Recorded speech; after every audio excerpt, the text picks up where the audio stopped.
are now tuned in to the Lineman Lounge, the world's thickest sports podcast, with your hosts, Mike and Evo.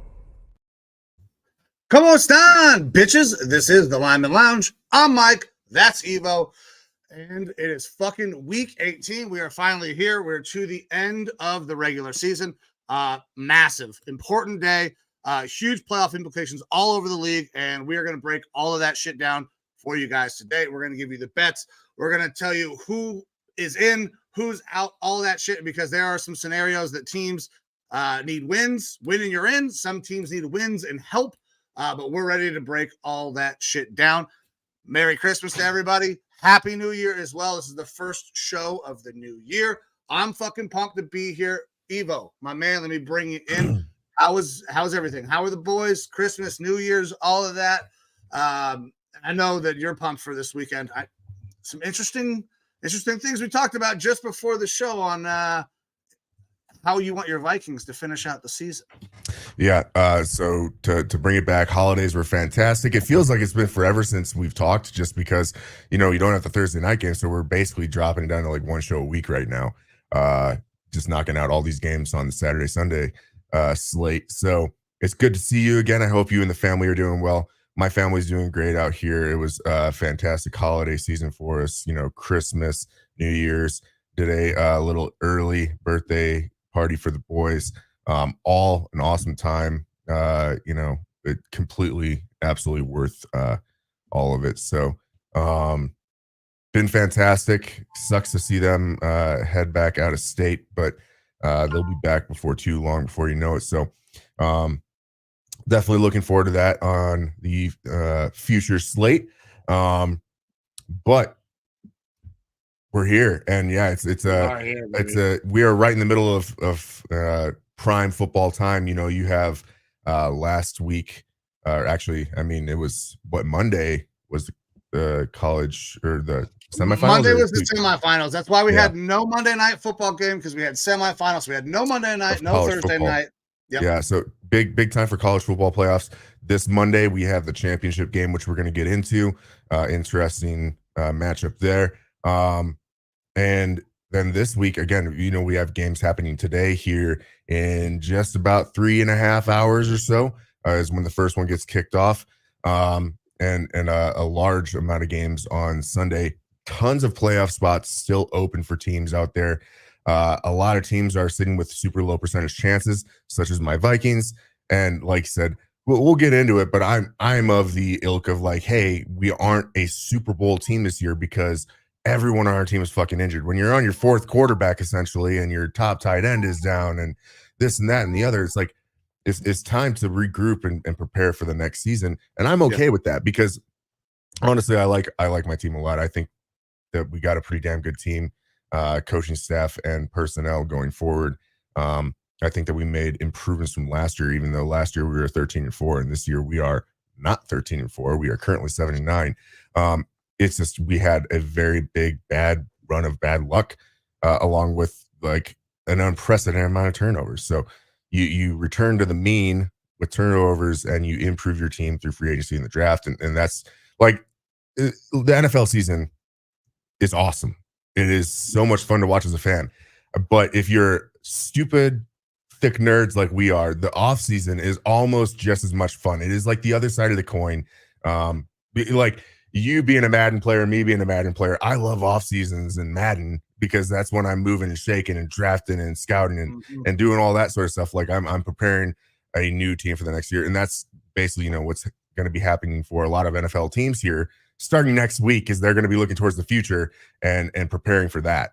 But we have a lot of teams that are still, out of the playoffs now, could be in after this weekend, and vice versa. Teams that are right now borderline, but they could be kicked out going forward. I know that you've got, pulled up the situations of who gets in, who gets out, things like that. I've got written down some of the more important games, in my opinion, or closer races, but it should be a fun weekend because of those matchups. That being said, absolutely. There's a lot of teams that already have positions locked up, and because of that, they're going to be sitting players. Which players? Some have been announced, some we don't know. You have some teams that are going to be such as the Lions who are playing my Vikings. It behooves them to continue playing well and to win this game. But the Vikings, they don't really need to put up much of a fight. It actually benefits them not to put up much of a fight this game for better draft position. If the Lions get way ahead, they're going to start benching players, probably. So benching some starters to keep them healthy for the playoffs. That makes betting really hard because not only are you just trying to project, the game score and things like that, head to head, which, we've got some pretty good records this year of doing that. Now you're predicting a whole different thing that is so far out of the realm of our hands of which players are going to sit, which players aren't.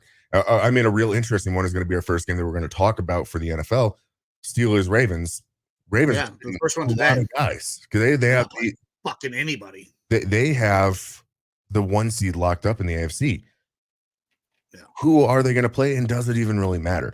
We'll find out. We'll talk about that here in a little bit. But college football championship on Monday, we have Washington and Michigan.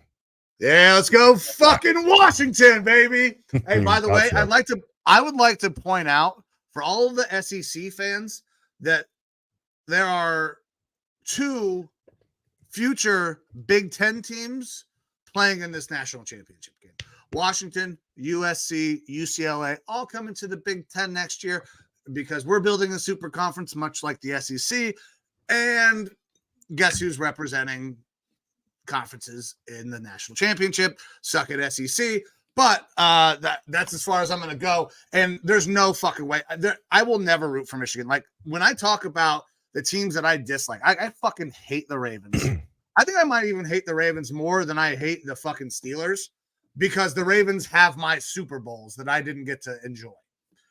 But obviously the Steelers rivalry will always be there. Fuck those guys. And the Bengals rivalry is growing as well because they're not dog shit anymore because they have Joe Burrow. But when they don't have Joe Burrow, they are dog shit. So it's kind of still, we're in a weird dynamic.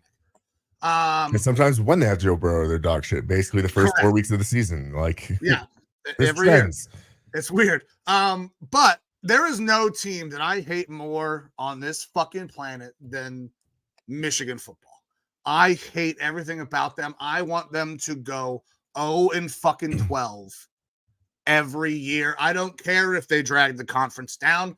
I want them to win nothing ever. So this is painful to see them in a position to win a national title. And honestly, they have a very good chance to win this game. They are a very strong physical team. I like Washington in this game, and I think them being dogs, not being respected a lot, will play a factor because Michael Penix, baller, dude. He is an absolute fucking baller. He is a Sunday quarterback. JJ McCarthy, while maybe is the best quarterback in the history of Michigan, I don't know, is a Sunday quarterback. Great Saturday quarterback. Yeah, I'll say this. I don't have any of the vitriol towards Michigan that you do. But I understand where you're coming from as a hater of the Green Bay Packers. I feel like it's probably of the same ilk. Like, yes, fuck that team forever. Hell and back. In no circumstance will you ever root for. Yeah, absolutely. And so I get it from that perspective.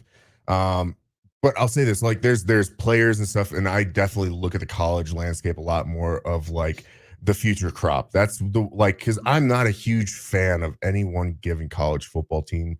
There's some that I like better than others, but that even changes kind of year in, year out. And it's basically like I like their moxie, I like their style, I like some of the guys on their team, things like that. I don't have a problem with this Michigan team, and I do like some of the players on their team. I really like their running back. I think that he's Maurice Jones-Drew style guy in the waiting. Yeah, he's a muscle hamster type dude. Yeah, absolutely. Blake Corum, probably a first round pick in this draft. No, I don't. Not with as many quarterbacks as there are. I would be surprised if we see any running back go. We might get one tight end, but I don't know if we get any running back. Do you think that he's the best college running back coming out? Oh, so I don't know. I don't know who's all declared and who's not. Kid from Oklahoma State, though, and I forget his name. That kid looks special. Once they started actually giving him the ball, that Oklahoma State team really started to go. God, I wish I could fucking remember his name, but Blake Corum, yes, is right up there. He's no worse than probably the third back in college football right now. Ollie Gordon the second. Yes, Gordon. Yeah. Yeah. So I mean, either way, I really like him. I was higher on McCarthy earlier on, but again, like quarterbacks, because I want a quarterback for my team, has been a focal point for going on 3 years now for me. And each year I kind of dive deeper and deeper and more into the quarterbacks of each prospective draft class, because it becomes more and more imperative for my professional team to find a quarterback solution. And McCarthy I was higher on, but it was more of like, hey, he's one of the hot names. Watch some of the cut-ups, the quick cut-ups and stuff like that. And I was like, yeah, I kind of like what he does. He's game manager, blah, blah, blah. Best quarterback in Michigan, especially after watching last week. I don't think that's the case. But I like... Listen, Tom Brady agreed. Harbaugh said it. Tom Brady agreed. I don't think that's the case. Maybe it is. I think Brady is probably... He's won the most. Tom Brady wasn't even that good, though, at Michigan. There's a reason he went where he went. And look, I think Tom Brady probably, I think he seems like he's probably on a lot of edibles and things like that right now. Just with his, I guess, candor and stuff like that on social media and stuff these days. Like, he's kind of like, oh, wait a second, I don't have the NFL handcuffs on anymore and stuff like that. And kind of, fuck it, whatever. I'm just going to say what I want. But, him saying that he's best quarterback, sure, that's cool. Like, he's supporting his school. And that's what you're going to do. Pumping JJ up. Got it. Like that Michigan team, I was not impressed with their play against Alabama, because Alabama being a number 4, they're a good team, but they're not the Alabama of old. I didn't like Alabama as much this year. I was kind of surprised that they were able to work up to 4. I didn't think that they were that, obviously they're a good team. I thought that they were closer to like a 6. Georgia 7, 8. kicks the shit out of Alabama and that Michigan team that showed up. Yeah, and that's the thing, is that this game was so close that it wasn't a resounding enough win by Michigan for me, and not good enough play at all from McCarthy for me to feel confident in them going into this game against Washington. Because offensively, Washington can really be a juggernaut. Like, defensively, especially pass defense, Washington has some issues, but I don't know that McCarthy is necessarily going to truly take advantage of all of that. Like, Harbaugh could scheme up a really, really good, game plan for this. But to me, the way that Penix played last week was fucking outstanding. He's a stud, dude. He is a Sunday guy. He might be number 3 off the board. Fuck, honestly, and we're talking about some names now, because we got Penix. I really like. He's a lock in the top 15 for me. Yeah. In the first round. I love Drake May. I've been high on Drake May all year. I still think he's that dude. He'll be top. Obviously, we have Caleb Williams, who everybody knows, everybody loves, and then you also get a Jaden Daniels, who wins the Heisman. And guys, his name is being tossed around in some similar circles as things that were happening with Anthony Richardson last year. I said that a couple weeks ago, and you're like, nah, I don't know if he's a first round guy. I was like, he's being talked around as like a top 5 pick now. No, after you brought it up, I went fucking back and I looked. I was like, okay, so the kid is special. He's an athlete. He's going to account for a shitload of offense for your team. He's a do everything guy that you need. He's in a similar vein as Anthony Richardson was last year. I want to see more before I'm ready to anoint him. But those 4 guys, I like Daniels way better as a passer than Richardson right now. Yeah. Those 4 guys are at least top 15 picks in this draft. Yeah, that's by most metrics. It is 1A, 1B, Caleb Williams, Drake May. The second group now is a mix of Daniels, Penix, and Bo Nix gets thrown in there a little bit. I like Nix as well, but I think that he is going to be a little bit more of that game manager type. Though some people think that his upside is Herbert, which I don't know. I think that's just the low-hanging fruit of them both playing at Oregon and doing that side-by-side comparison. But like I think Penix has a good shot at being the 3rd guy off the board, but if at worst 4th off the board.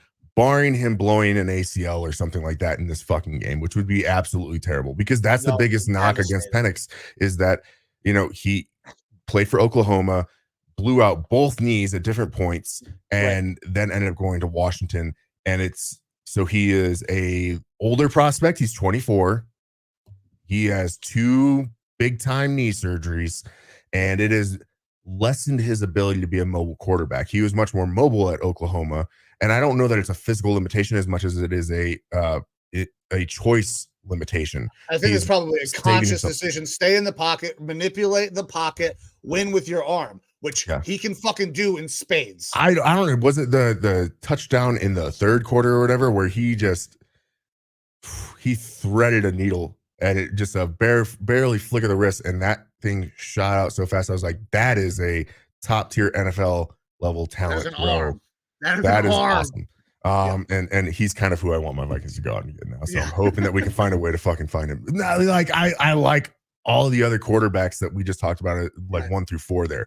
It'd be great to get any of them, but it's going to be real tough to get them, because I think that the best case for my Vikings losing today is pick 10, maybe pick 9. And so we're back in that conversation of, hey, we're going to have to look at a potential trade up to get one of these guys, possibly, with Penix being the one that could maybe fall closer to that range where it would be a little bit more comfortable to move up and get him. But either way, that's what really excites me for this game. Is I'm really excited to see what Penix does. Obviously, they've got Rome Odunze, who is going to be probably a top 15, maybe top 10 wide receiver pick in this draft. Obviously, Marvin Harrison is probably going to the top 3. He's number 1 wide receiver. Odunze is right behind. He legit has a shot to go 1. And this is probably heresy to you, but a lot of people have said they think that Odunze deserved to be the top college wide receiver this year over Harrison. So the numbers were better. It looked like if you compare numbers side by side, his numbers were better for sure. However, if you actually go and watch, Marvin Harrison completely changes the way a team has to defend. So his numbers are going to be a little more down because of that. No knock on Odunze though, because he's a fucking stud. He's going to be legit in the NFL as well. Yeah. But 2 different styles as well. So, but yeah, nothing there. I'm excited to see this Washington team kind of go out and hopefully put up an offensive display. Michigan is constantly talking about how good their defense is. They have been very good. This is a best on best situation. Michigan's defense versus Washington's offense. I'm very excited to see it. And we had some comments come in while we were going. So Facebook user, I'm not sure who you are. If you're still watching over on Facebook, if you give permission to the StreamYard, we will be able to get your name on here as well. We'll shout you out. But the Hertz car commercials, dude hooked up with Aaron Rodgers and the ayahuasca. I believe that was, who were we referencing there? I don't remember who it was when that came in. But I'll go look. Maybe, it's McCarthy. I think it is McCarthy who's doing the Hertz commercials. I don't even remember. We have our boy Wesley Aston hopping in here. If Caleb goes before Penix, that's a mistake. That's a big statement right there. That's a bold claim. Caleb did not have a great year. If there's anybody that I think Caleb falls behind, it's Drake May. Maybe Jaden Daniels works his way up there, but Jaden Daniels is going to have that meteoric rise like a Anthony Richardson, like a Joe Burrow, who was not expected to be that fucking dude coming out of LSU. So it'll be interesting to see what happens there. I love Penix. I don't know if I've watched enough Caleb Williams to say that I want Penix more than Caleb Williams. Some of the things I saw from Caleb, I have not loved, and I've seen a lot of shit from Penix that I really like. The traits is a little bit more of where Caleb is there's Penix for me. It's just the traits. For Caleb, it's the intangible, that undefinable kind of special that he has sometimes, the magic that you see from Patrick Mahomes. Maybe not this year, but not this year. That you've seen from Patrick Mahomes in the past, that the similarities are striking sometimes with what Caleb Williams does. And so if he's able to develop, and look, that USC roster is pretty bad. The guys he's throwing to, pretty damn bad. The thought process is if you put him on an NFL roster with NFL level talent, not only on the line because his offensive line isn't great, but at receiver, like the sky is potentially the limit with Caleb Williams. And I'm going to go a little bit off the rails here. We haven't even gotten NFL stuff yet. I'm going to go a little bit off the rails here, though. Fuck yeah, let's do this. I just cracked my first beer. So Bears have the number one overall pick, right? Well, that's not a beer. That's a simply fucking bullshit. Listen, I took a hiatus from drinking for a long time after my accident and the surgery. So I'm not hopping right into drinking fucking, I don't even like IPAs. So I'm not drinking a fucking brown ale while it's all right. Okay. But either way, Bears have that first pick locked up. There's a large thought that they're going to stick with Justin Fields. I'm still kind of on the fence here because I can see it going either way. I can talk myself into either scenario. Like, I don't think Justin Fields is the answer there. But a lot of the guys on Chicago are rooting for Justin Fields to continue being their quarterback. You have guys like DJ Moore coming out saying he's better than any quarterback coming out in this draft, which I disagree with. But like, they're going to root for their guy and try to keep him. It'll be really interesting to see what Ryan Poles does because this is his first opportunity with such a high pick to like go out and get his guy as the GM. They've said that Eberflus is going to stay, but I don't even think that's like, there's guys that you absolutely get rid of Eberflus for. I don't think Eberflus stays. And so it makes sense. I'm going and I am fucking pounding on the door at Michigan. Harbaugh, I need you to come coach the fucking Bears. So that's what's interesting is that there's been a lot of Harbaugh connections, and obviously we're able to make that connection Harbaugh to the Bears because he played there, right? But of the media reports that I've seen, there hasn't been any tangible connection of Harbaugh to Chicago talking to their front office or anything. However, the Raiders and the Chargers apparently have both been in talks with Harbaugh for weeks and have contract offers on table. So that's what I've seen floated around. Mm-hmm. Don't know, it's all speculation at this point. We'll see what happens in this title game on Monday. So Wes Aston just brought this up. Keep Fields, pick up Marvin. And I'm kind of leaning towards this possibly happening. I like that idea as well. But if they do it, they should do it the right way. You got to trade down from 1 to 2 to get more capital. You let somebody over fucking pay to go up and get their guy. You're keeping yours. So that's what I'm getting off. That's what I'm getting off topic here for a little bit. Right now at number 2, it's the Washington Commanders. Okay. Oh, yeah.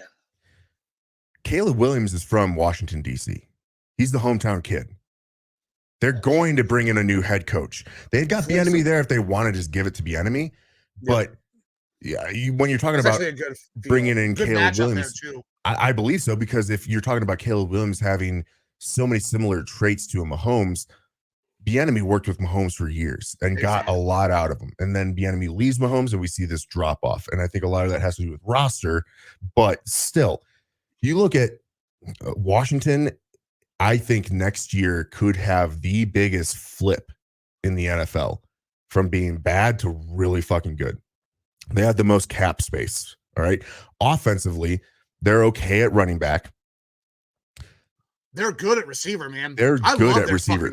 Now, Curtis Samuels is a free agent this offseason. You re-sign him for pretty cheap, I'd imagine. I think you could. But the thing, they have the most cap room in the NFL this offseason. They got rid of both of their defensive ends, but they're going to be able to take some big shots at guys. Like if Brian Burns hits the market this year, which it's very possible that he could. You take a shot at him. You take a shot at some of those other guys. You have you want a big time playmaker too? Mike Evans, potential fucking free agent.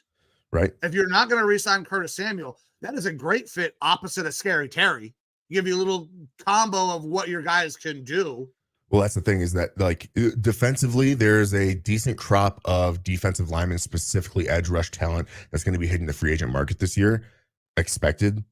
Obviously that could change. People can get contracts before free agency, but that's expected this year. They're going to have the firepower, I think, adjusted after the current picks that Washington has. They're going to have roughly 63 something million in cap space, which they can go out there and be very aggressive to retool that defense. They could go out if the Bears don't re-sign their cornerback, whose name is escaping me right now. I think Jalen Johnson or something like that. They did. They re-signed him, I believe, to a deal mid-season after he was not traded. Did they? I thought so. I'll double check. I thought they might have just given him money to shut the fuck up for the year. But I know that they offered restructure of. They offered to allow him to go seek out trades this year. And if a team's doing that, normally I don't think that they're like seeing a long-term future with him. Either way, you bring in a good corner, you bring some defensive line help. They can draft, like they can move up in the draft and get themselves Caleb Williams. You got the quarterback situation figured out, and then they go like offensive line heavy to protect him.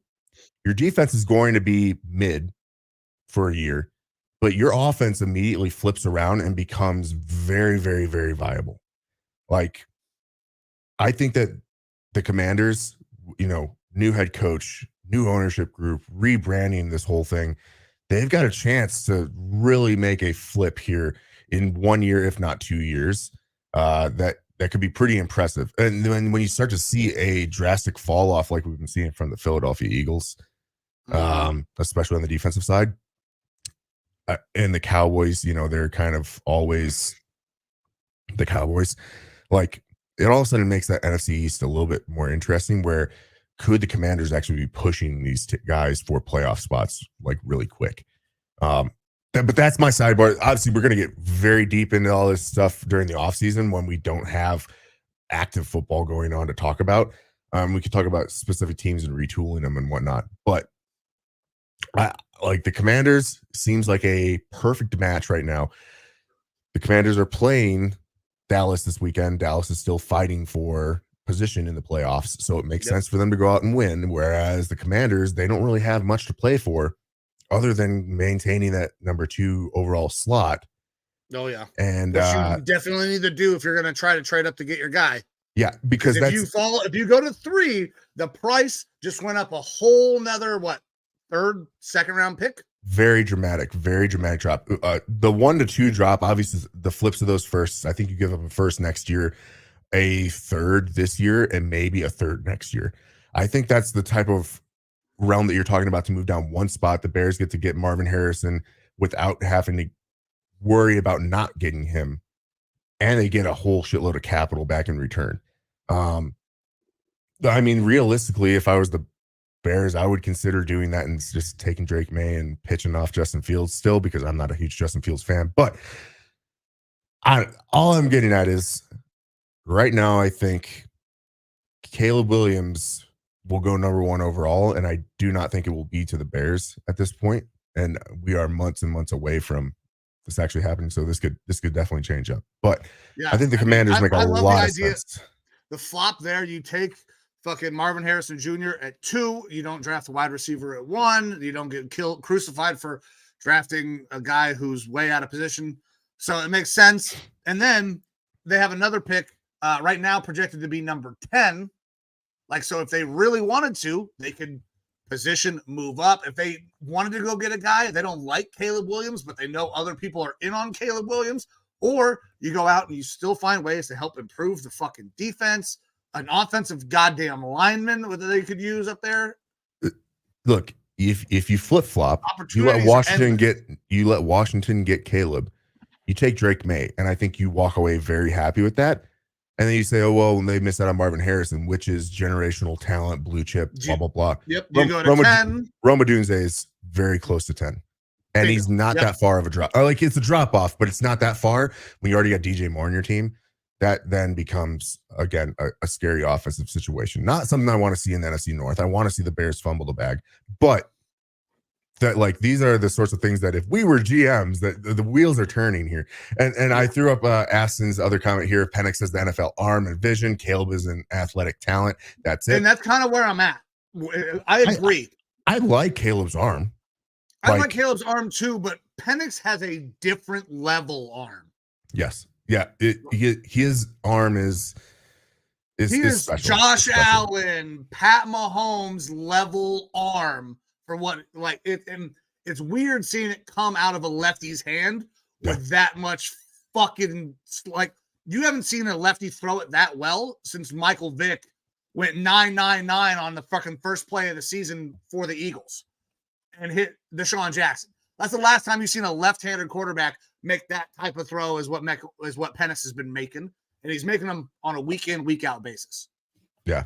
It like Penix to me, I was definitely scared off when I did my first part of the evaluations. Like the talent on the field was undeniable. I was like, he's obviously got NFL talent.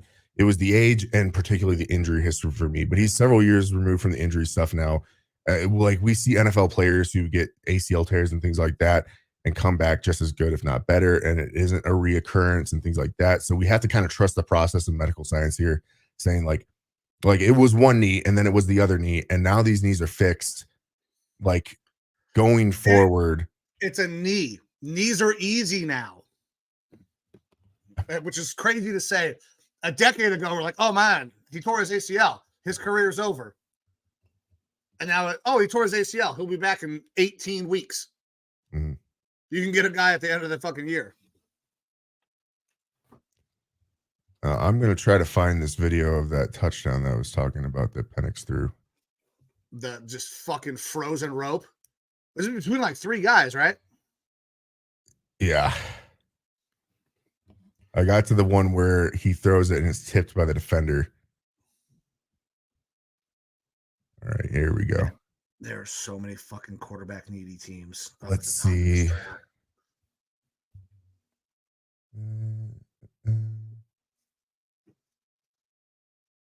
Patient window.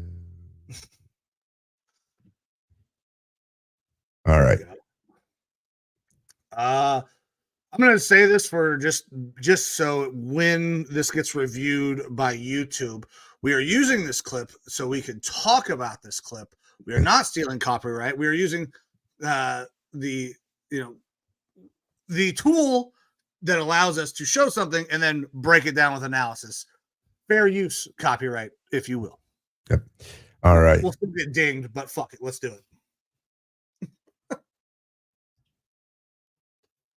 Is it going to play? Did you not see it? Oh, no. Oh, there. I don't know what the hell's going on. There it is. I got it now.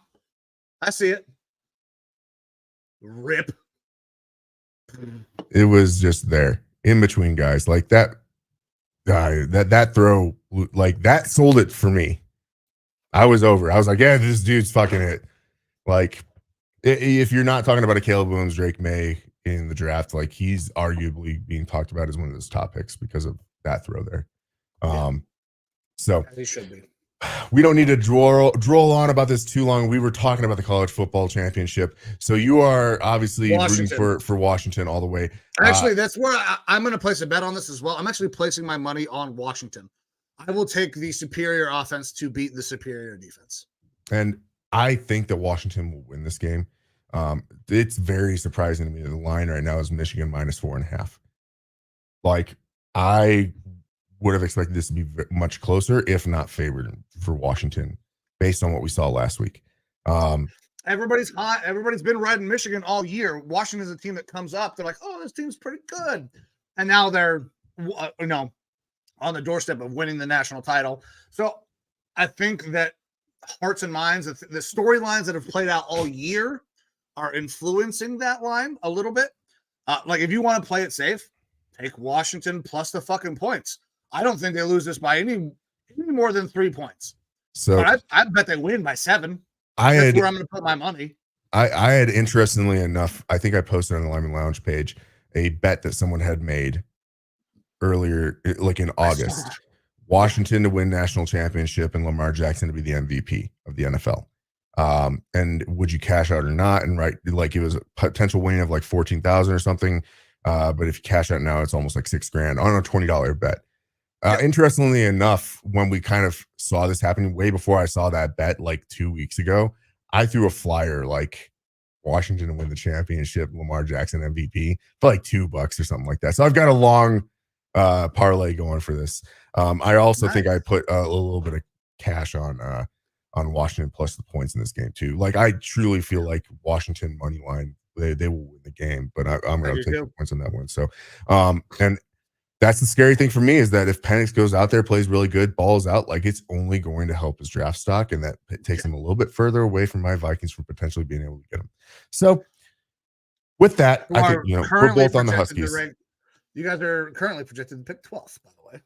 Yeah, right now where we're at, if we lose this weekend, I believe it is 10 with a potential of 9.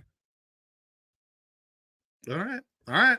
So, well, we're within striking distance there, but I don't feel great about it. But anyway, a little bit of capital, good to go get him. A little bit. But with that, are we ready to move on to NFL football, the bread and butter? Yeah, man. I got nothing else on college. I'm excited for Monday night, especially because I have a rooting interest. Let's go Washington. And with that, we're going to pull up picks from last week. Look, we got our first snow out here in Sierra Vista a couple days ago. Nice. It was overnight and was melted by the time I got up. But we're supposed to possibly get 2 inches on Sunday night or more. That's what she said. And that's a guarantee. This is a 2-inch thumb to thimble. But if that happens, Southern Arizona, the military installation I work on is probably going to shut down, which would be great for me. Don't have to go to work. Brother, if that happens, I'm down for a watch along. If that's what you're getting at. I'm looking at it as a good day in general. Like, I get the day off. I get to watch this college football championship. We can definitely talk about a watch along if you want. But I'm looking forward to hopefully having a day off Monday. That'll be nice. But anyways, our picks. Our picks. All right. So, decent week last week. We both go 10-6. Do it in a little bit different ways. We started out the week fantastic. I was at that Thursday night game watching the Browns kick the shit out of the Jets. I'm morning slate. I was like, holy fuck, I am riding around, find out. Yeah, dude, I was riding a high in the morning slate. And then the Bucks came around, and it is what it is. Baker did not play good. They're in a tough spot. Like, they are in a must-win spot this week. Basically, everybody in the NFC South is in a must-win spot this week. We'll talk about that as we start picking some. And like games. I said with that pick, hungry dog gets the bone. That's what I saw from the Saints in that one. So, yeah, needed it. Well, and the game that you missed before that, Cardinals. I took them plus the points. I didn't have the stones to take them on the money line, but my goodness, the Eagles are down bad right now. I do not like their chances to push forward in this playoff really at all. Like, they had these hiccups last year, and then they started to catch fire towards the end of the season. We're playing really good, and they're going into the playoffs playing like absolute dog shit right now. Yeah, it's not good. Yeah, the Dolphins still could not even get close to covering. Dolphins might be frauds. It makes me feel even better about my potential matchups in the first round of the playoffs. At this point, I don't give a fuck who we're playing. We're winning the first round. The Dolphins are that glass cannon team. It is boom or bust, but they are rife with weaknesses. And it's only like a good coach with a good game plan can go in there versus the Dolphins and kind of shut them down. Yeah. I wouldn't say they're frauds like Joe Rockstar and you have kind of just alluded to. Frauds. I think that a good coach can go in there and kind of shut down that offense.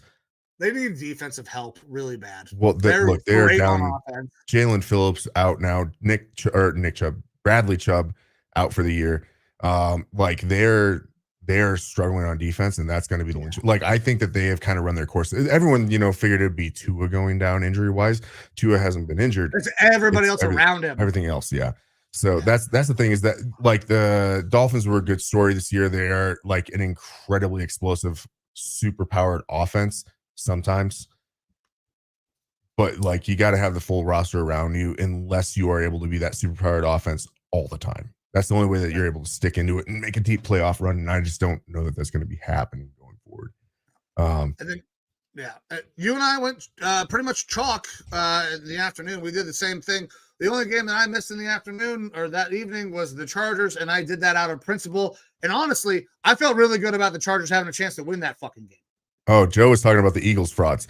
That's an interesting one too. But yeah, we'll definitely get into that when we talk about that game. Also could be frauds. Yeah, I'm kicking myself. I will say this. You know me, I'm not one to drop the points very often. And I decided to do that this week with those Rams because I felt real good about them. And the Rams did get that W. I should have dropped the fucking points. Yeah. But like I was feeling really good about that Rams team. And obviously, I mean, they took the W, but I got a little bit bullish there. So it'll happen. It'll happen. Could have been an 11-5, but you know. That's all right. I need an 11-5 this week to go 60% on the entire season. So that was our picks for the week. Current records. I am 150, 102, and 2. So that is a winning percentage of 59.45%. So just under the 60% mark. However, if I can go 11-5 this week, I will be 60% directly on the dot, which is a great goddamn number to be at. 60% is the number I was trying to hit this year. Evo, 167, 86, and 3, which is honestly just a fucking asinine number. Your current winning percentage, as long as it's still up here, it's not. It's going to make me re-enter it. I believe it was like 65.42%, which is outrageous. Let me calculate it one more time. 65.82. So I was a little off. So you're over 65%. I am just under 60. I need to go big this week. I want us both hitting over 60% on the year, and we'll see what happens in the playoffs. I would have to completely bolo this week, I think, to get below 60 probably, right? My goal is 66. You're not, there's no way you're going under 60. Yeah, my goal is 66%. Like if I'm hitting 2/3, I feel real good. I feel real good if that we're both going to be above 60 probably, or right there. Yeah. Like that's fucking out.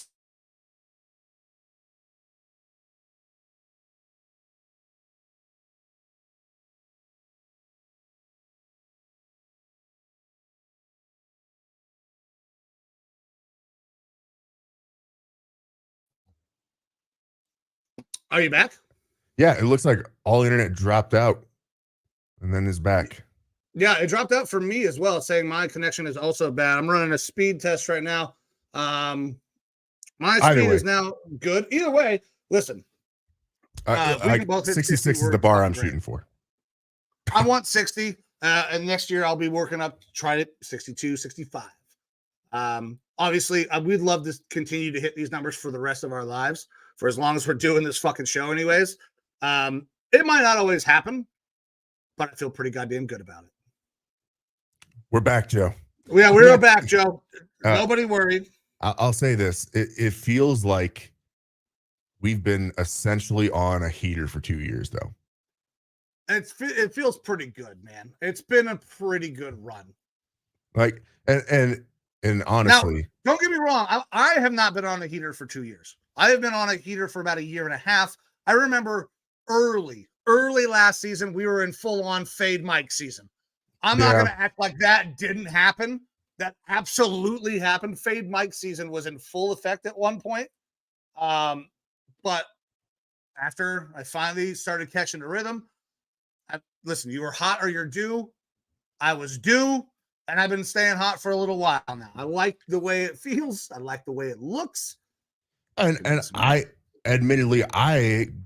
generally take a much more passive route to my picks. Like I'm not hyper aggressive or anything like that, but that's because this is the long game to me. I mean, we've got 18 weeks of football plus playoffs, and the show ain't going away. Like we're playing the long game, so we gotta keep on the good records. But those are our picks last week. You ready to get into today's games and the rest of this weekend? Yeah, because we got a lot of shit to try to get through. A lot of scenarios to make sure that we let people know about. But yes, I am absolutely fucking ready. All right. And if you're good with it, I know normally we leave our teams to the end of the week. I don't think either of our games really matter that much. My game don't mean a fucking thing at all. I'm just going to wrap them in exactly where they are according to this ESPN list that I'm going off of. So first game this afternoon, early this afternoon, Steelers-Ravens.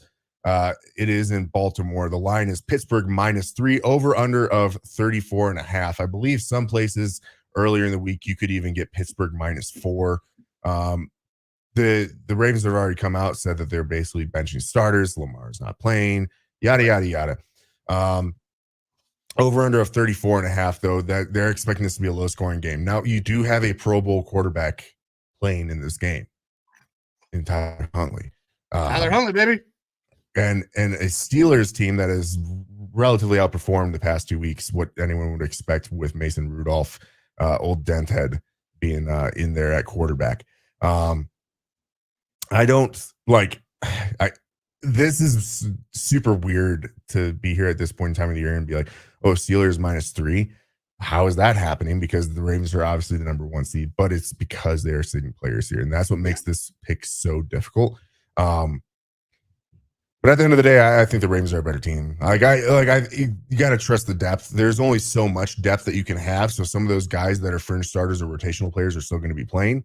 And the Ravens are just a really damn good team. So I'm actually going to be going Ravens plus the points here.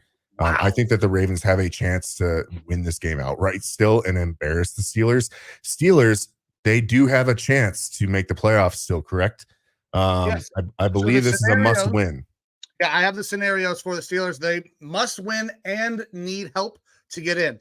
So Pittsburgh clinches a playoff spot with a Pittsburgh win plus a Buffalo loss, or a Pittsburgh win and a Jacksonville loss, or a Pittsburgh win and a Houston and Indy tie, a Pittsburgh tie and a Jacksonville loss, and any other result besides a tie, or Jacksonville loss, Denver win, and a Houston Indy doesn't end in a tie. So there's a lot of scenarios, but regardless, they have to get the help. They need help to get in. So they do not control their own destiny. But I believe that they will get the win this week. It's so hard to project out who's going to do what. I know that the Steelers are 9-7. They have been playing good enough to have a chance to make the playoffs, and they are going against a team who does not give a shit. They are resting. Everybody is trying to slow down and be 100% healthy for that playoff run that they believe that they are going to go on. Because, I mean, if you're in the Ravens locker room, the way everything is played out this year, the teams that you have beaten and how you've beaten them, you got to have a lot of faith or a lot of belief that you're making it to the Super Bowl. There is no reason for any of them to play any fucking game other than the fact that they will be fined if they don't actually play it. They'll toss out whatever second and third stringers they got, but they're going to go against like pros. They're going to go against starters in the NFL. I got to go Steelers. I don't know that they make the playoffs because I think that there's some other things that are going to happen here that are going to keep them out.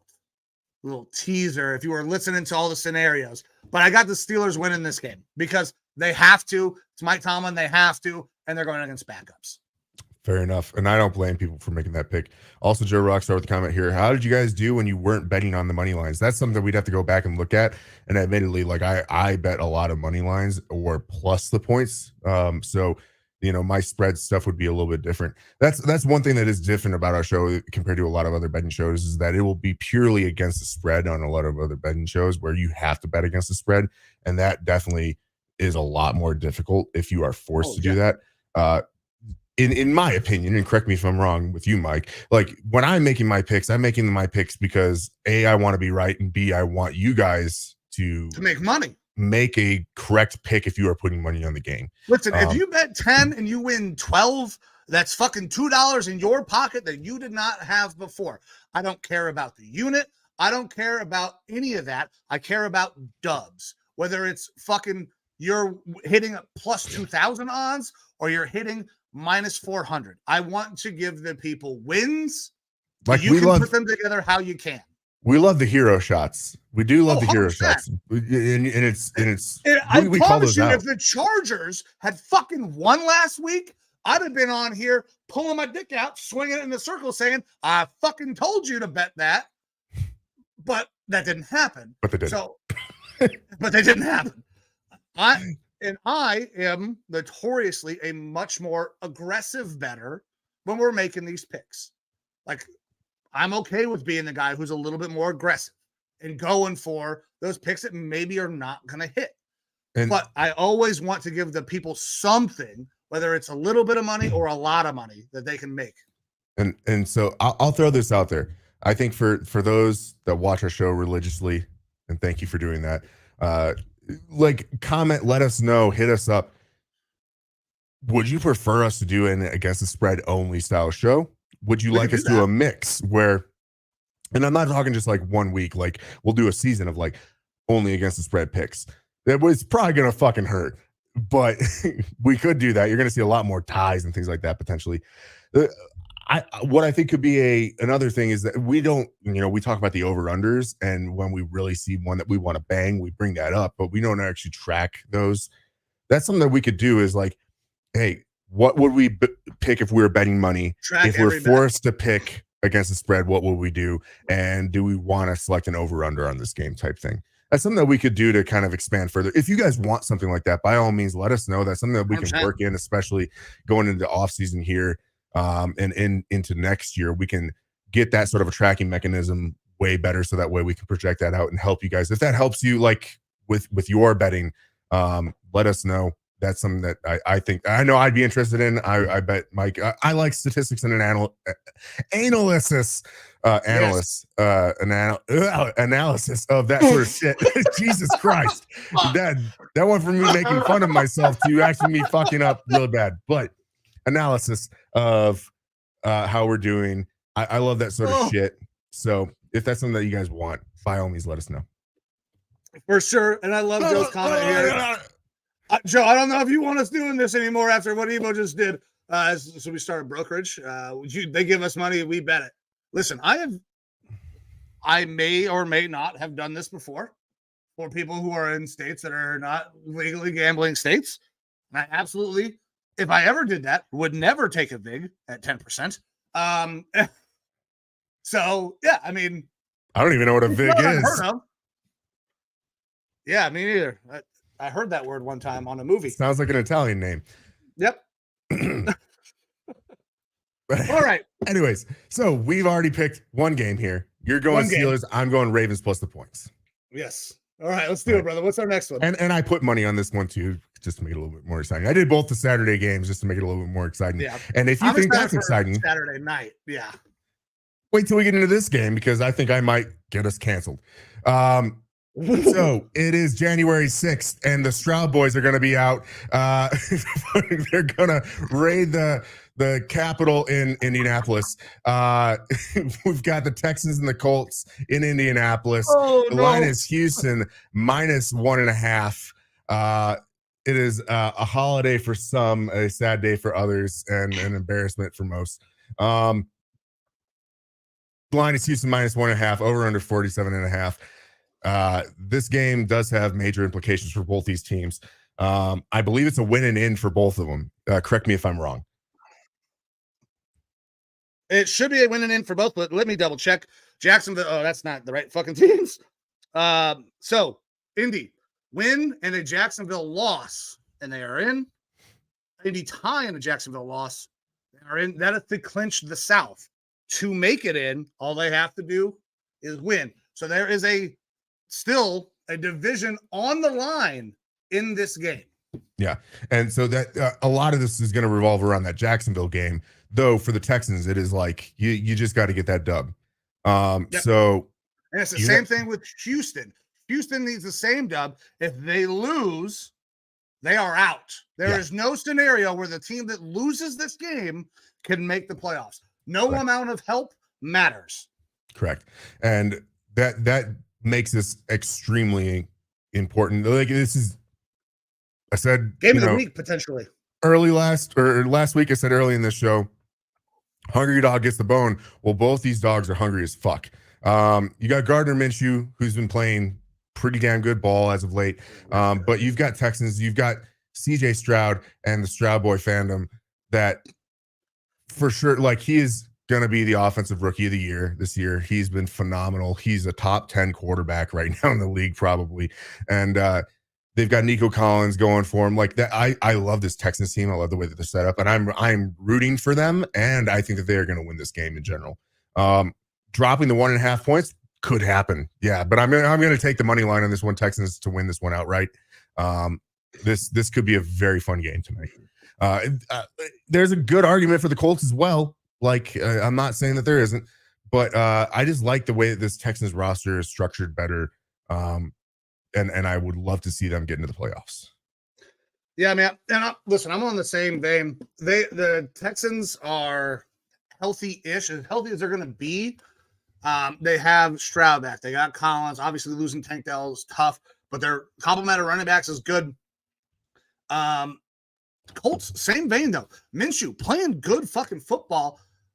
Running game. Both of their running backs should be goes in this game. Like that is a good thing for them. What really hurts though, this Colts team, in my opinion, the reason I'm also trailing Texans money line. Jesus, yeah, nice.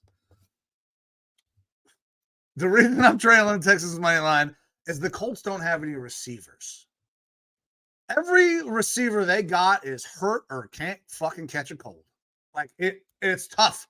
I don't know how Gardner's finding a way to pull this all together, but he fucking is. There's a reason that Gardner is constantly, he's holding on to the ball for a really long time. If you tune into the Colts game, he's holding the ball for forever, but that's because his guys aren't separating. They're not getting that separation that you need. He's playing a little bit of hero ball, a little Josh Allen type ball, and making things work.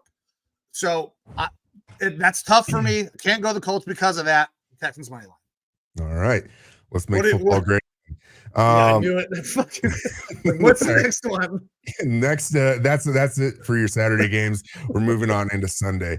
So first game up here, we have your Brownies versus the Bengals in Cincinnati.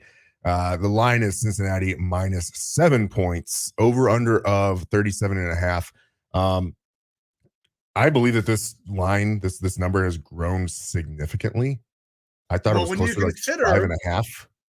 When you consider all of the things or all of the people that are not playing for the Browns, this line makes 100% sense. It really does. Like, I'm a massive Browns fan. You can look at the shit behind me. You can come and talk to me. I'm a huge Browns fan. I have traveled the country. I have traveled the world and been a Browns fan my entire life. I remember showing up to fucking work at the flight line with a fucking Browns jersey on over my uniform while deployed on a Sunday because our fucking command team didn't give a shit as long as we stayed on site. So I have dragged this team around everywhere, but the Browns are going to lose this game because nobody's fucking playing in this game. Miles is not playing. Ward is not playing. Fucking Flacco is not playing. Like Batonio, like nobody is playing in this fucking game for the Browns, as they shouldn't. We are locked in as the 5 seed. The only question that we have is which AFC South opponent we're going to be playing. That's the only thing that we have to figure out. We know that's who our opponent's going to be based on the way all the records are going to shake out. So we don't give a fuck. We're going to Houston, we're going to Indy, or we're going to Jacksonville, and we'll beat all 3 of those teams in the first round. I have no doubts. So this game is completely meaningless.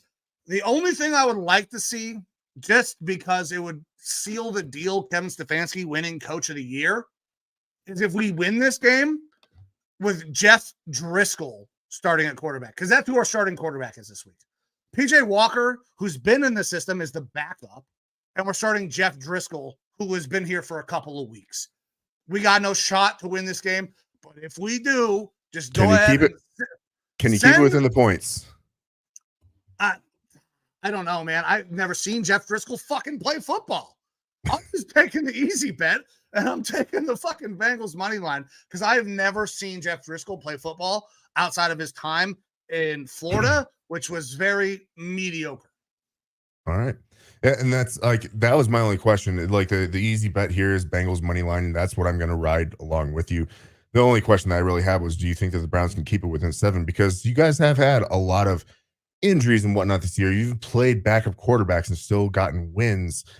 And this team, the depth is there. The depth is there. that's the thing, is that your team has depth, and it's how far down the depth is going to be playing today or tomorrow, and do they have a potential chance of keeping within that 7?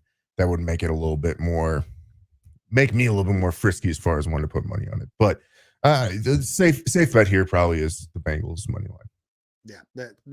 That's what you should do. It would be a really cool story. 5 different starting quarterbacks to win a game in a season for a head coach. Never been done.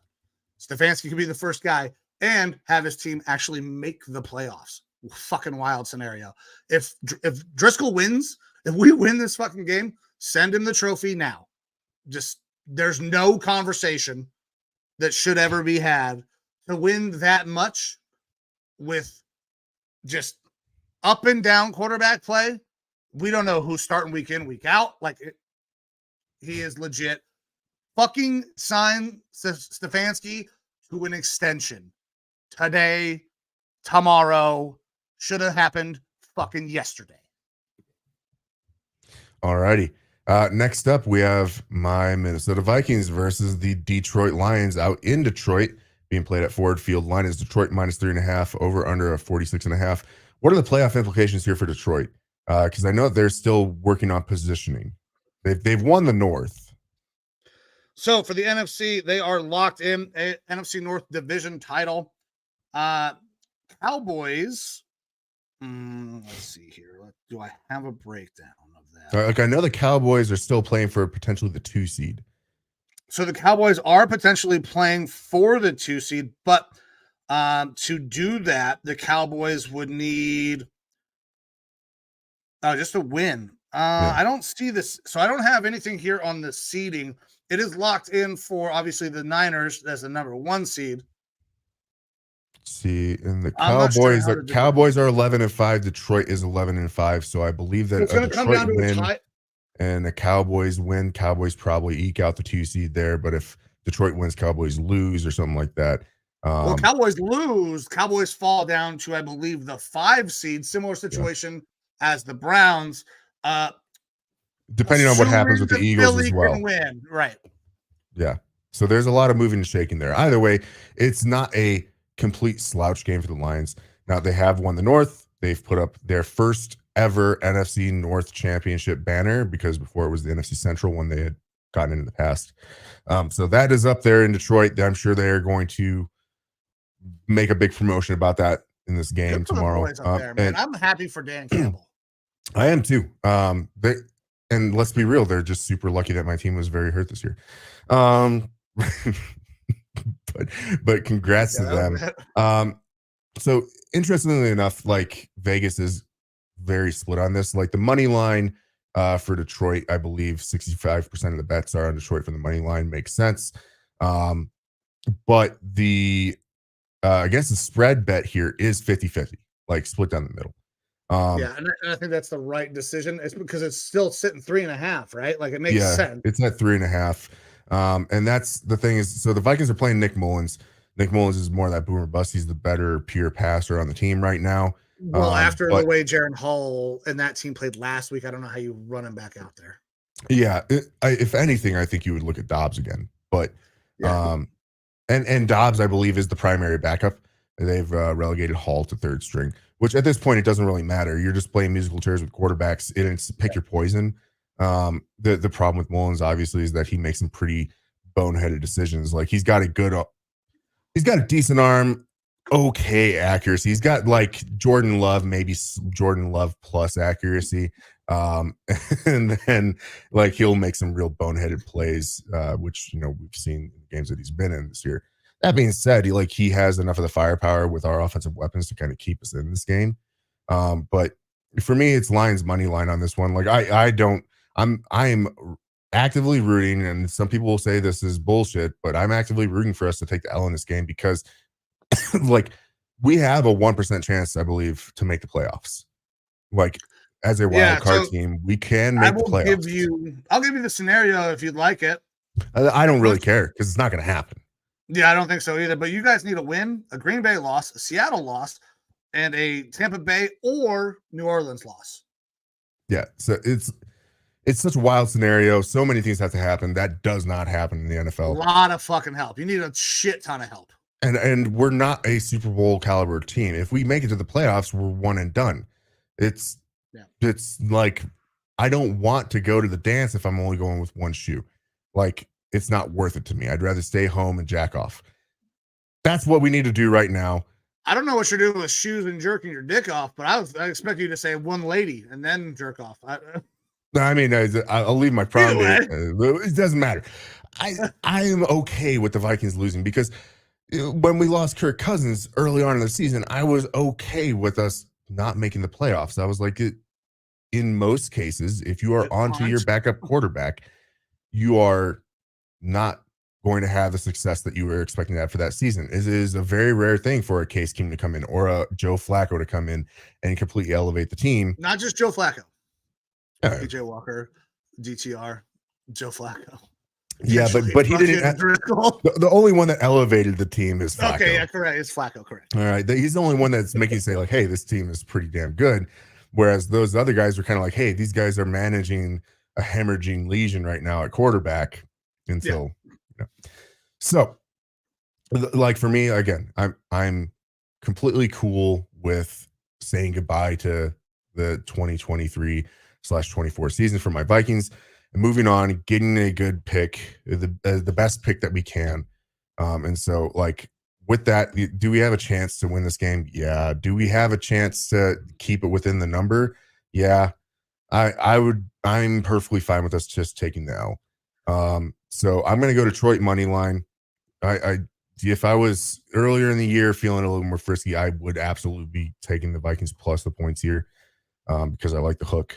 But yeah, for me, Vikings, it's just not worth it in this game. Like the team will go out and fight hard and whatnot. And that's what scares me is that they'll have some emotion behind it. But this line's money line for me. I mean, I'm not sure if your team wants to make the playoffs. Like, even KOC kind of seems like, I mean, obviously he's still saying all the right things, but it's almost like there's a feel around your team. It's like, okay, we're not the team that we could be. We don't have a quarterback. You guys, like, we went in the opposite direction, right?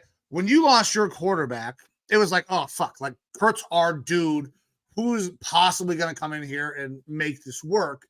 Whereas I think for us, when Deshaun Watson goes down, Stefanski doesn't have an option but to go and try to make the playoffs, because if he doesn't, there was conversations from a lot of the fan base that he should be fired. Those people are fucking stupid, but it was very, very loud out here that, like, oh yeah, Stefanski's got to go. And there were times during the season where it's like, God damn it, Kevin, like, we're playing our fucking third quarterback, run the ball in these situations. Figured out how to make it work. But you guys didn't go that route. You're not all in trying to make it work right now in win now mode. Whereas the Browns were like, man, we are fucking positioned. We are really, really goddamn good. We should be in win now mode. So I agree that, like, you guys could cover, but do they even really want to? I don't know if I see that same fire, tenacity, like Nick Mullins, Josh Dobbs. You get a couple of good plays, good games from Dobbs, and then it's just, yeah. So I gotta do the same thing, man. I gotta go Detroit money line. It's the only thing that makes any sense, because if Detroit is still fighting to be the number 2 seed, they should play some guys at least to try to get that number 2 seed locked up. Because if Dallas loses, which is not outside the realm of possibility, considering the way Dallas has been up and down all fucking year, you are home through the playoffs until you get to the AFC champion or the NFC championship game, assuming that the 49ers make it there, which I assume that they will. So they'll want that home field advantage throughout until that AFC championship game. Yeah. And that's, I'll say this because, we won't talk the Vikings anymore in the show because we're not a Vikings show, but like the question going forward for me is quarterback. Right. We're not a Browns show either. Yeah. We are a sports show. Yeah. We just have a little bit of focus in certain areas, but The real question for me is, again, I'm excited to see what happens in the offseason. I want a new young quarterback. I'm not opposed to us bringing Kirk back. Like, as not as much vitriol as I had before of like I don't want to. It's obvious If you he get Michael operates in his team Penix, very well. what you should do is probably sit him for a little while. Yeah. Let him get some acclimation to the NFL game because he has injury history. Let him learn the NFL game. Let him learn how to manipulate the game in the NFL as a quarterback should and win from the pocket. And then you can toss him out there. Like when you get these guys who, and for me, it's especially guys with injury history, when you toss them out there into the fire of the NFL, it's very dangerous that you are going to ruin that guy. If you give him a little, and it works. The best quarterback in this fucking league is Pat Mahomes, by all accounts, right? By everybody's fucking takes. And pretty much by everything that we've ever seen up until this year, he's the best quarterback in the NFL. He sat an entire year behind Alex Smith, who was winning games, but is not the caliber of quarterback that Mahomes is. Penix is a guy, even if he's ready, I think you sit him behind a vet like a fucking Kirk Cousins, and that is invaluable to him for the rest of his career. Yeah, that's where I'm at. Is I think our best thing to do is like KOC says he wants Kirk back. Kurt says he wants to come back. Justin Jefferson's like, yeah, I like Kirk as my quarterback. Kirk's my dude, yeah.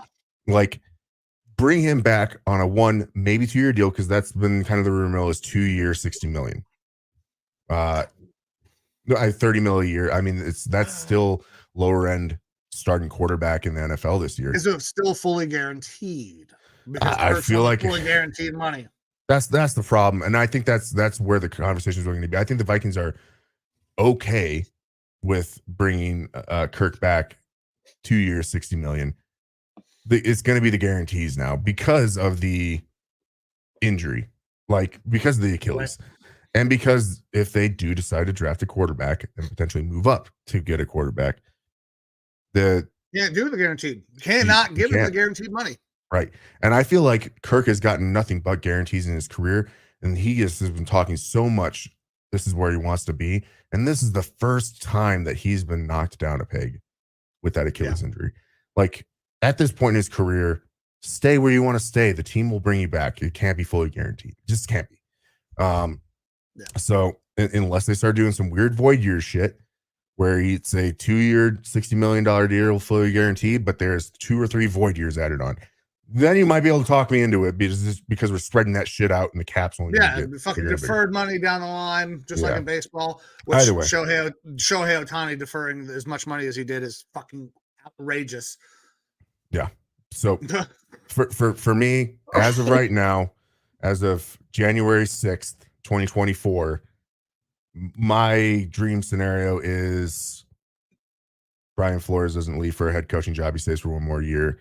Resign Kirk to a easy, moderate deal and draft big Penix energy. Like my ideal scenario is that Joe Flacco wins us a Super Bowl this year, and I don't have to fucking worry about it anymore. And I don't care what happens next year. But I can tell you this: that when it comes time to worry about, when it comes time to worry about coaches coming, going, I don't care what it costs to keep Schwartz. You can pay him more than a head coach in the NFL, as far as I'm fucking concerned. That man is invaluable to this defense for the Cleveland Browns. I don't care what you got to do. Keep him here for at least 1 more year. Let him groom somebody in the system so we can fucking have a nice transfer of power when that happens. Do you think he's going to get another spot? You think he's going to get a head coach job? Not this year. I hope not. He's going to get looks. I don't know if he'll get one though. But I don't know. He wasn't terrible up in Detroit. He was not terrible. Now, Detroit has done dirty by their coaches a lot until Dan Campbell. Like, I don't think that he was a bad head coach. He has even said he aspires to be a head coach again. Give me 1 more year of Schwartz coaching this fucking defense. That's all I want for next year. I don't think you got to worry about that. I don't think you got to worry about that. Not this year, and I don't know about next year either. At least the way that the NFL is right now, it's like the only defensive head coaches that you're gonna hire is a young Wunderkind, or and then like you have a couple of your greats like a Belichick is considered a defensive coach type thing, even though he is just a head coach at this point. But like you're not like the only real veteran defensive coordinator name that gets tossed around, in my opinion, is Dan Quinn. Like as a I don't understand either. Like, so for me, it is old established guys or the young offensive genius potential type thing. Like with Eric Bieniemy being on the older end of that spectrum, but like I don't think that Schwartz is going to get nabbed up for a head coaching gig unless he decides to go to a team like the Carolina Panthers or something like that, you know?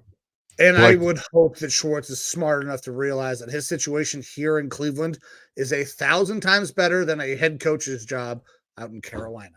Yeah, it's going to be. We're going to talk about Tepper when we get to the Carolina game. Yeah, we're not going to throw any beer on that issue, but yeah. So Joe, that's funny comment. That's good. I like that. However, I do need somebody to be groomed. All righty. Yeah, it's our defensive coordinator. That's the only thing I need groomed. All righty. We'll move on from there, though. That was way more time than we needed to spend on my Vikings in their future because we got all offseason for that. Next up, we have the Jags and Titans played in Nashville, Tennessee. Jacksonville -3.5 is your line. Over under 41.5. I believe Trevor Lawrence is expected to play in this one. They're also activating Christian Kirk. He's expected to play. This game again has implications. The Titans are out, but the Jags right now have the AFC South, I believe, unless they lose. Yeah, so win and they lock up the South. If they lose, they can still get in with some help. Yeah. So, and the help would be if they lose. Actually, I don't think they can lose. Now that win, they're in. If they tie, they need a Indy-Houston tie. If Jacksonville ties, they need a Pittsburgh loss or tie, or a Pittsburgh. Actually, they can lose and still get in. I've got loss, a Denver loss or tie, and a Houston-Indy not ending in a tie is the last opportunity. They can lose and still make it with a fuckload of help. Yeah, that's what. But the note that I had was that the Jags win and they get the division. If they lose, they are probably out of playoffs, like limited scenario. So Jacksonville, they controls their destiny though. They do control their destiny. This hungry dog gets the bone. The thing is, the Titans, they like to play spoiler, especially for a rival like that. Jags, they're 7-1 straight up and 6-2 against the spread in their past 8 divisional games. They play good against divisional opponents. The thing is that the Jags do have a rough time historically in Nashville versus the Titans. That makes that a little bit more tough. Now, like I said, Christian Kirk has been activated. He's expected to play this game. Trevor Lawrence expected to play this game. If it was CJ Beathard, now we're talking about some issues. But with Lawrence going in there, I feel a lot better about it. On the flip side, the Titans, we don't know exactly. I don't know that Levis is playing. I'm not positive. I don't know who the fuck is playing quarterback for him this week. It's Levis or Tannehill, and it's been issues with injuries. So let's do a quick search here. Is there really a difference between Tannehill and Levis at this point, though? Like, I don't see a difference in play style because he's a fucking clone of Ryan Tannehill. That's what he looks like. Levis is better.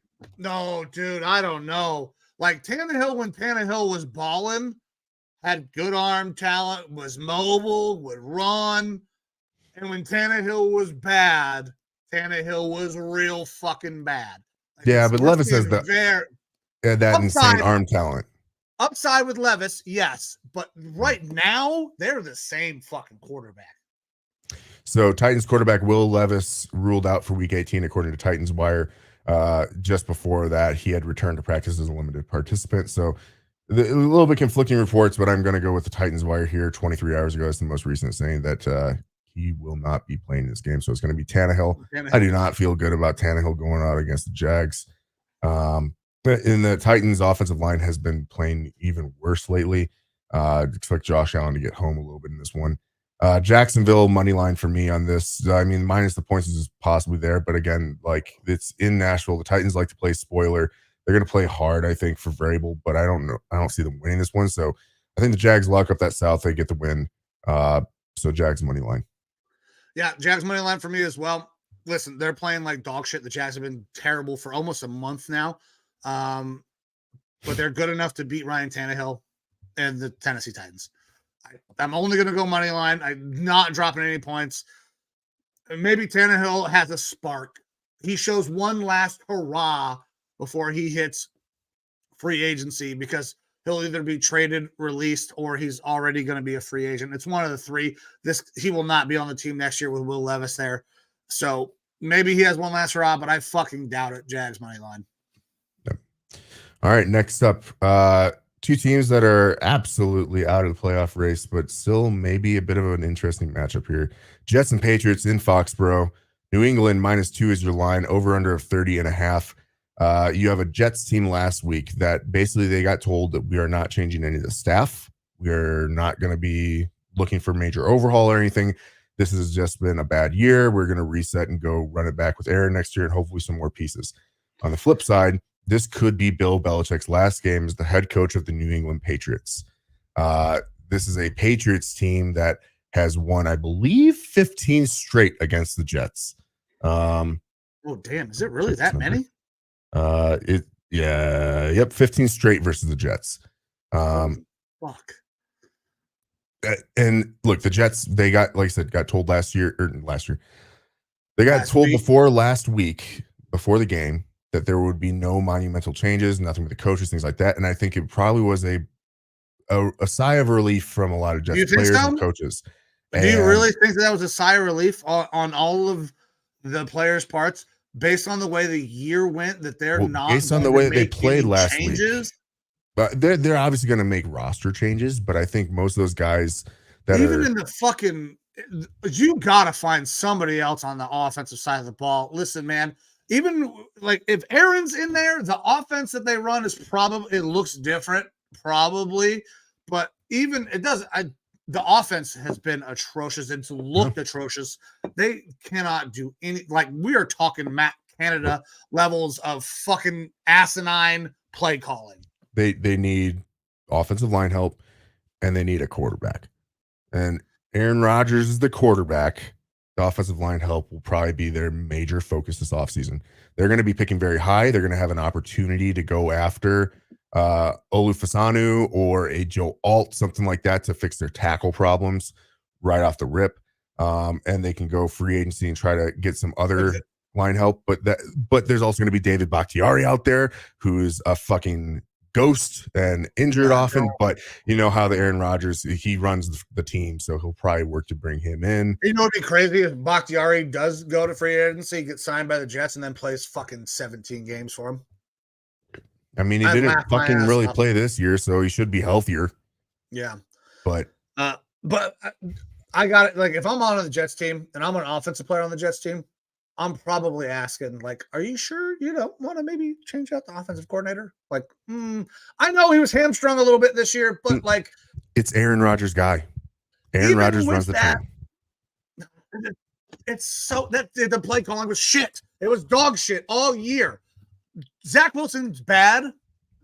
Tim Boyle is bad, but they had no fucking favors done for them by their offensive play calling. It was terrible. It was fucking atrocious. I'm not arguing with any of that. Everything underneath, like it's It's not Woody Johnson is the team owner, I believe. It's not his team. It's Aaron Rodgers' team. He gets to make all the decisions.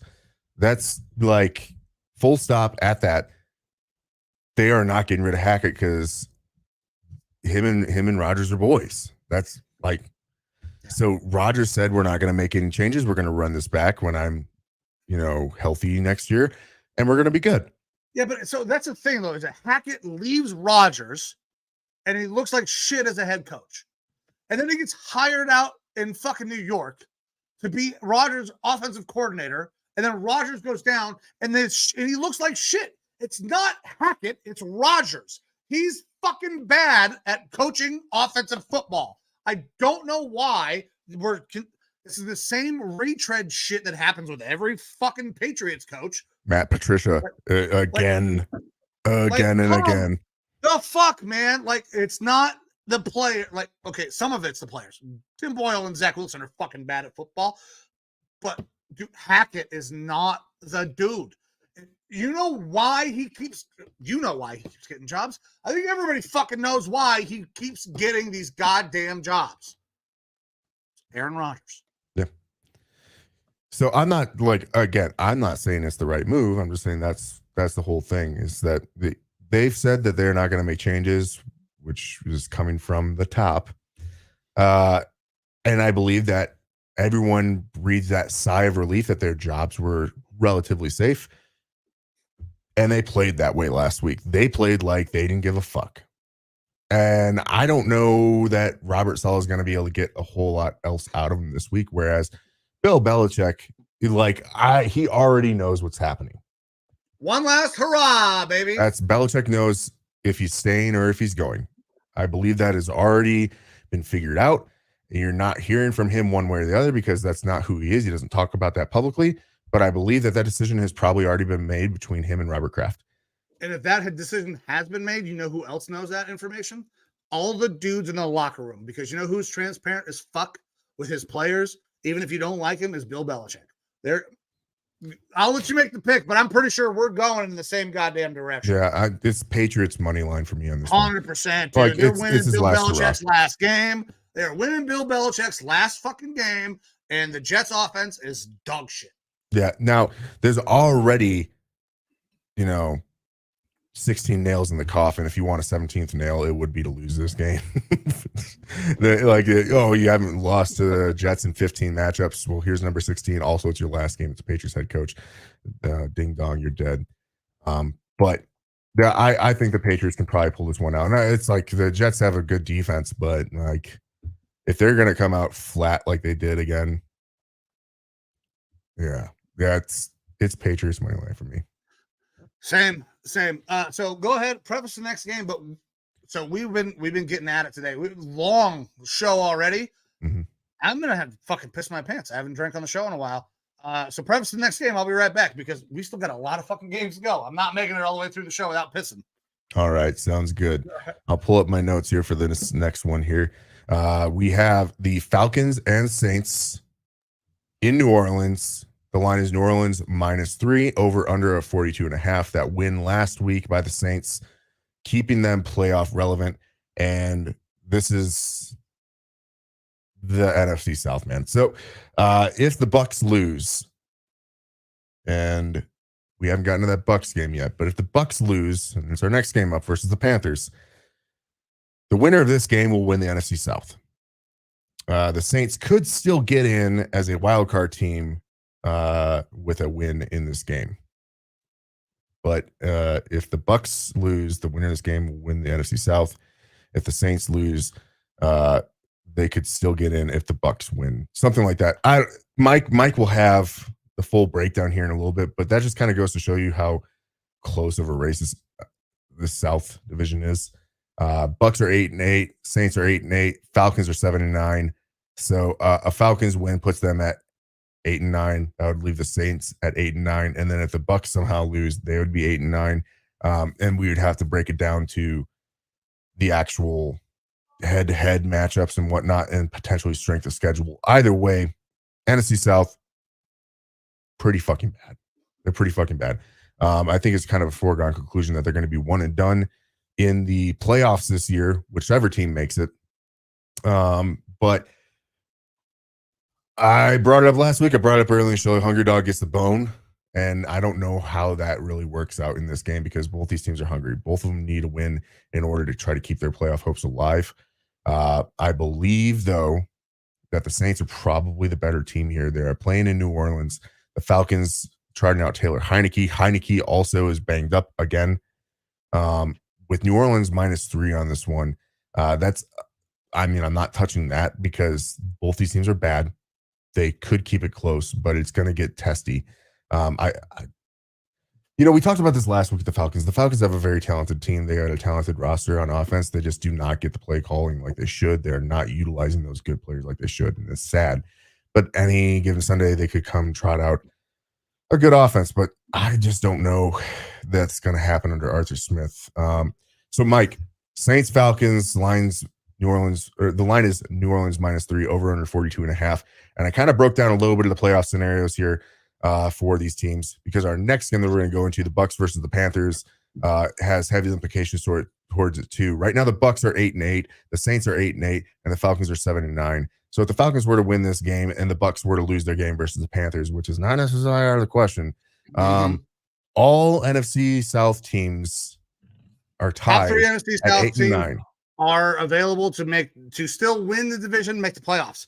Yes. So you got New Orleans win and a Tampa Bay loss or tie, they win the division. If they tie, Tampa Bay has to lose. You got New Orleans win, Seattle loss or tie, and a Green Bay loss or tie, or a no tie, a loss from the Seattle, and a loss from Green Bay. So the Saints are still very much alive, need help regardless. Do not control their own destiny, because they need that Tampa Bay loss. Not outside the realm of possibility this week. So and that's the note that I have, is that if the Bucks lose, whoever wins this game wins the South. Yes, I believe that is accurate. Let me double check for the Falcons. If the Bucks win, the Saints could still get a wild card spot with a win. Correct. Saints can still get in. Falcons cannot. So Falcons need a win and a Tampa Bay loss, and they win the South. So 3 teams still fighting for the South. This game, huge implications. Man. The only team in the South, though, that controls their destiny is Tampa Bay. Yeah. So this is going to be a very, very interesting game. I heard you as I was coming in. It's an interesting set of 2 games, really, because it's division on division again for both of these 2 fucking and you have teams. Tampa Bay that lost last week to the Saints. Yeah. Oh God. So it's bad teams, and let's just be clear, they're done after the wild card week, whichever team it is. Oh yeah, this team, whoever gets in, is one and done. Thanks for inviting us. We'll leave now. Yeah. But for me, I guess this is probably alluding a little bit to our next team that we're going to talk about, which is the Bucks and the Panthers. But I think the Bucks probably end up winning this division because they are playing the Panthers and they are playing away. But for this game, got to make a pick. I think the Saints are going to do what they can to keep themselves in that possible playoff realm. So I think the Saints will win this game. I'm not dropping points by any means. So Saints money line for me. A valiant effort at the end that leads to nothing. Man, if this were 3.5, I would take the Falcons plus the points. But it's not. We're right at 3. I think it's a 3-point game. You're fighting for the division. Like, it's just, I want to take the points, but I don't want another push. I need 11 wins this week. So because of that, I'm going Saints as well. I think the Falcons can keep this close. There is a chance that they win this game. Like, that's not outside the realm of possibility, especially if they incorporate Bijan and all of their weapons the way they're supposed to. Like, that's 100% capable of happening. Like, the Falcons have a really, like, on paper, incredibly explosive, dynamic offense. But they don't use them that way. It's because their quarterback stinks, though. Well, that's the thing, is that we don't know which quarterback is going to be starting for the Falcons. As of one day ago, Heineke is expected to be the starter, but will be a game-time decision based off of injury from last week. So we still don't know. Saints, then, man. It's got to be the Saints. You got a Saints money line here. Home team playing for a potential chance at the division or a potential chance at a playoff spot with a fuckload of other help. But, yeah, I'm going to go Saints money line. Yeah, Saints money line for me. And that'll lead us right into our next game that I've been talking about. The Bucks and the Panthers in Charlotte. The line is Tampa Bay -4. Over-under of 36.5. Projected to be a low-scoring game. We know this. The Bucks play better. Baker plays better away from home. This is a Panthers team that, no matter how many beers are thrown by their owner, they're not going to catch a break. It's a bad team. So, before we break this game down, let's just talk about a little bit the scumbag that fucking Tepper is. Like, you buy the team. I'm not even sure that you were like really wanted, other than the fact that you were super goddamn rich. And then you super rich, $300 fine for throwing the beer, which I believe equated was broken down like what is the average American salary and how much of a fine would that be for them, and it's like 17 cents. So it didn't make a fucking dent. No. So he's a fucking douchebag. He takes over a team that is struggling, tries to build them back up, but in doing so has done nothing but tear them down farther and farther and farther, because he will not keep a head coach there. He's quick to pull the trigger on, obviously, he's very quick to anger and violence. He chooses violence almost all the time, it appears, because not only does his team lose, and I'm pretty sure not even at home, right? Away. In Jacksonville, has his own little box, loses the game, and then chucks a fucking beer out on the fans. Like, those people, granted, not your fans, but I believe that there's revenue sharing that takes place in the NFL, right? So another team's fans are your fucking fans too, and you, the owner, decide to throw a beer on them. You're a fucking shitty person. You're a scumbag, and I hope they continue to lose. Sorry, Panthers fans, but like, he sucks. He needs to go. A $300 fine is a fucking joke. $300,000. Oh, yeah. Okay, whatever. $300,000. $300. Still didn't make a fucking dent. It doesn't matter. Regardless, it's nothing. It's a fucking piss away money. That number sounds big because we don't have $300,000. That is a drop in the fucking bucket. This is a joke. He's a joke, and right now, so is the organization. Yep. Look, you and I spent plenty of time overseas doing coin operations versus Taliban and stuff like that, and you take off the head of one snake and another one just grows back. Well, yep. Dan Snyder's gone, so guess what? We have a David Tepper now as our new villain of the NFL, right, just barely behind Aaron Rodgers. Next game, because I'm also taking the Bucks in this one money line. Right. Yeah. Next game is Bears and Packers in Green Bay. The line is Green Bay -3, over under a 45.5. If the Packers win this game, they have a wild card slot. I believe it is win and in for the Packers. Let me double check. Yes, I'm almost positive. Yeah, win and in.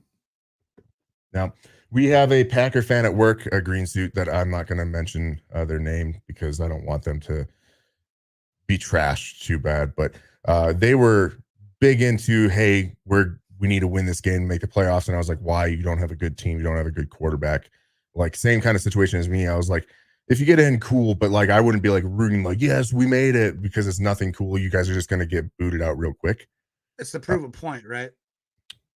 I don't know. That's why he wants in. I would imagine we could do it without Rodgers. They started quoting stats, quarterback stats, and they're like, third most touchdowns in the league this year, and made the playoffs in the first year as a starter. And I was like, well, the guy can't hit a target. Like, like, you could put up big stat lines, but Jameis Winston put up big stat lines. There's a big difference between putting up stats, looking at a box score, and watching a fucking football game. Like, it's huge. Like, if you go and check out a box score, there are times where it looks like Zach Wilson's a fucking dude. Looks like, love him. It looks like Baker Mayfield is a franchise quarterback. If you go and check the fucking box scores, that's not how any of this works. Last week against my Vikings, I want to say, and Jordan Love had a very good stat line. I believe he left about 3 touchdowns on the field because of his inaccuracy. So yeah, you talk about a good stat line. It could have been really fucking good, but it's not, because he's not that good. And the narrative is just like completely flipped up on him in national media is like, he's actually a pretty good quarterback. This shows why you need to sit and wait and let a guy develop and marinate and blah, blah, blah. And I was like, well, the eye test says otherwise. Yeah, he's It not. truly does. Like, have the Packers won some games recently? Have they kind of come back from being in the grave? Yes, but they're still a 500 team as of this point. Love does not look good. They got beat by Tommy DeVito, the Tommy Cutlets. Like, they're not The that good of a Paisan team. passion, baby. I even wore the chain today. Nice. But it is that Love is not that good of a quarterback, and I think that will continue to flesh itself out. I will say this for the Packers. They've got some intriguing wide receivers, right? Jaden Reed, I think, is talented. He's good. Romeo Dobbs, if he ever learns how to catch a ball, could be talented. Yeah, Christian really Watson good physical, is really good at being in the physical training room. Okay, so they have some physical wide receivers. Dobbs can't catch, and Watkins can't stay healthy. Like, they have guys that have the capability, but they also need a guy that can get it in their vicinity. Like, they have dudes with massive catch radiuses, assuming they can catch the ball. But there is not a quarterback in the league this year, unless the stat has recently changed over the last couple of weeks, who has been more inaccurate, has thrown more uncatchable balls than Jordan Love. Yeah. Why is this narrative like, oh, he looks good? I don't know. But either way, I try not to do homer picks and stuff like that too much. I will say I've done a lot of them for my Vikings this year, whether it is picking us plus the points or money line and stuff like that, and it has not always worked out for me. And I didn't do it this week. I'm taking the Detroit money line for my game. This game, I'm sticking with my heart, and that's the Bears. The Bears plus the points. Their defense has been playing better since acquiring the defensive end from Washington. They have had a better pass rush. You are seeing a little bit better play out of Justin Fields, but this is more importantly for Justin Fields, kind of a make or break. Should I stay on this team or not? And if I don't stay on this team, I need to put my best foot forward so that way the next team that wants to go out and get me actually wants to do that and is willing to pony up. Because, like, it is still unknown what's going to happen. We already talked about this. Are the Bears going to go for a quarterback with that first pick, or are they going to trade back and keep Justin Fields? So Justin Fields, I feel like, has a lot riding on this game. The Packers obviously have a lot riding on this game because they win, they're in. But I don't think the Packers are that good. They are getting Jair Alexander back, but Jair Alexander is from his suspension. Yeah, his basically self-imposed team suspension for being a dummy. Like, the Packers are sitting some, I believe, Aaron Jones, but I'm not positive. I don't know, man. I just want the Bears to win this fucking game. I believe the Bears are going to win this game. They've actually been playing really good. Sweat has helped that defense immensely coming off the edge. They have a legit pass rush threat off the edge now, something they haven't had since Khalil Mack. Yeah. Early Khalil Mack getting there. Like, they can be dangerous. Justin Fields is playing better. He still needs to improve a lot. He is not there yet. We talked about it like early in the season, like the whole Justin Fields MVP conversation, that narrative that was being pushed. Way overblown. But he is playing much better ball. And what has really kind of helped with that is the revitalization of their running game. Like, they have guys back there now who can be explosive in the running game, which allows Justin to have some extra time, hold the defender for an extra second, because Justin is also a threat to run. That has opened up the passing game and has allowed him to operate a little better. That was not going on when there was no threat of their running game. Khalil Herbert has helped with that and will continue to help with that if they can improve that running game. I think the Bears win this fucking game outright. I'm not worried about plus and points. I'm taking the Bears fucking money line. I think they win this game, no problem. I am taking the points, but Okay. but I absolutely hope that they win it outright. I'm still going to take the points because I believe that's the best bet. But yeah, that look, I would love nothing more than a late Christmas present. Let's see the Packers not in the playoffs yet again. Um, next up, +3, right? +3. +3. Next up, we have the Broncos and Raiders in Vegas. The line is Vegas -3. I almost read that as 13 for a second. Over under of 37.5. Both teams have been eliminated from playoff contention. But there's one team that I believe is fighting for something and one team that's not. The Raiders are fighting for their coach. They're fighting for Antonio Pierce. They're fighting to get 100%. him a permanent job there. The Yes, players love playing and he for him. fucking earned it and deserved it, just like Bisaccia before him. Yes. And the Raiders lost a close one last week to the Colts, 23-20. But like I can't argue with what Antonio Pierce has done as far as just morale improvement on this team. And that morale improvement will take you a ways, but it's not going to take you as far as completely fixing your roster. There are holes in this roster that need to be fixed, and that needs to happen in the offseason. But Antonio Pierce has done exactly what you want a head coach to do. He has changed the locker room. He's changed the mentality around that team, and he has gotten a lot better play out of players than he should have, i.e. Aiden O'Connell. All right. So on the flip side, the Broncos, they have passed on the season. They have muffed things up with Russell Wilson. More reports now have come out that the Players Association is possibly looking to go at the Broncos. What they did was wildly said. illegal. It was wildly illegal because you cannot use the threat of benching to adjust a contract. If they'd have gone to Russell Wilson and said, listen, if you lose a game, we're benching you because we're not happy with the way things are going. We don't enjoy necessarily having you as our starting quarterback. If you win, you will continue to play. If you fucking lose, you're out. That is something that is within legal frame. Like it's a dickhead thing to do, but that is allowed. By going and saying, if you don't change your contract, we will bench you.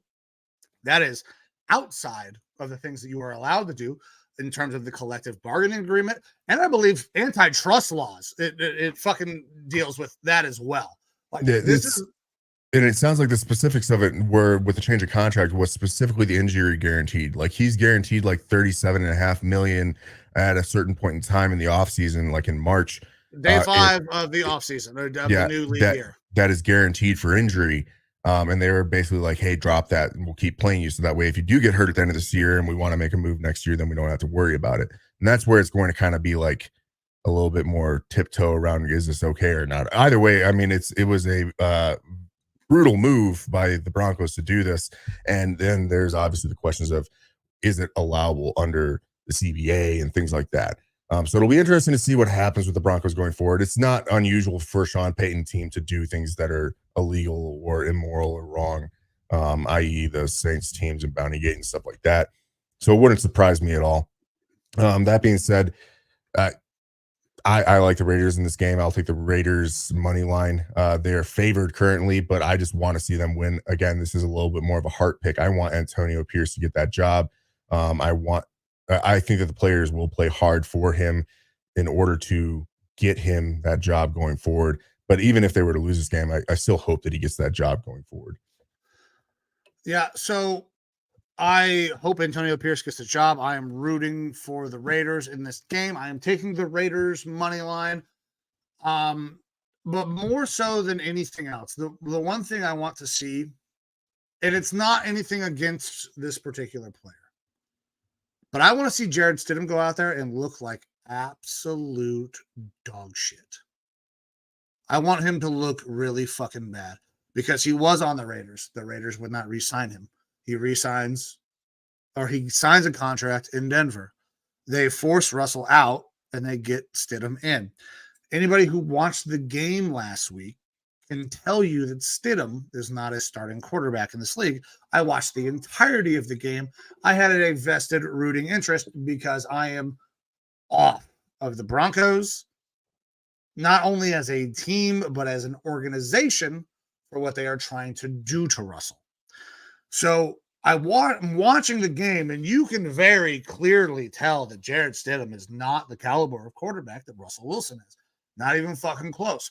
And there were Broncos fans that were complaining that the offense that they were running when Russell Wilson was on the field was so vanilla that they couldn't really score any points. I don't know if you guys watched the game last week, but that was more conservative with Jarrett Stidham than anything you saw with Russell Wilson at any point throughout the fucking season. I mean, Stidham put up an okay stat line.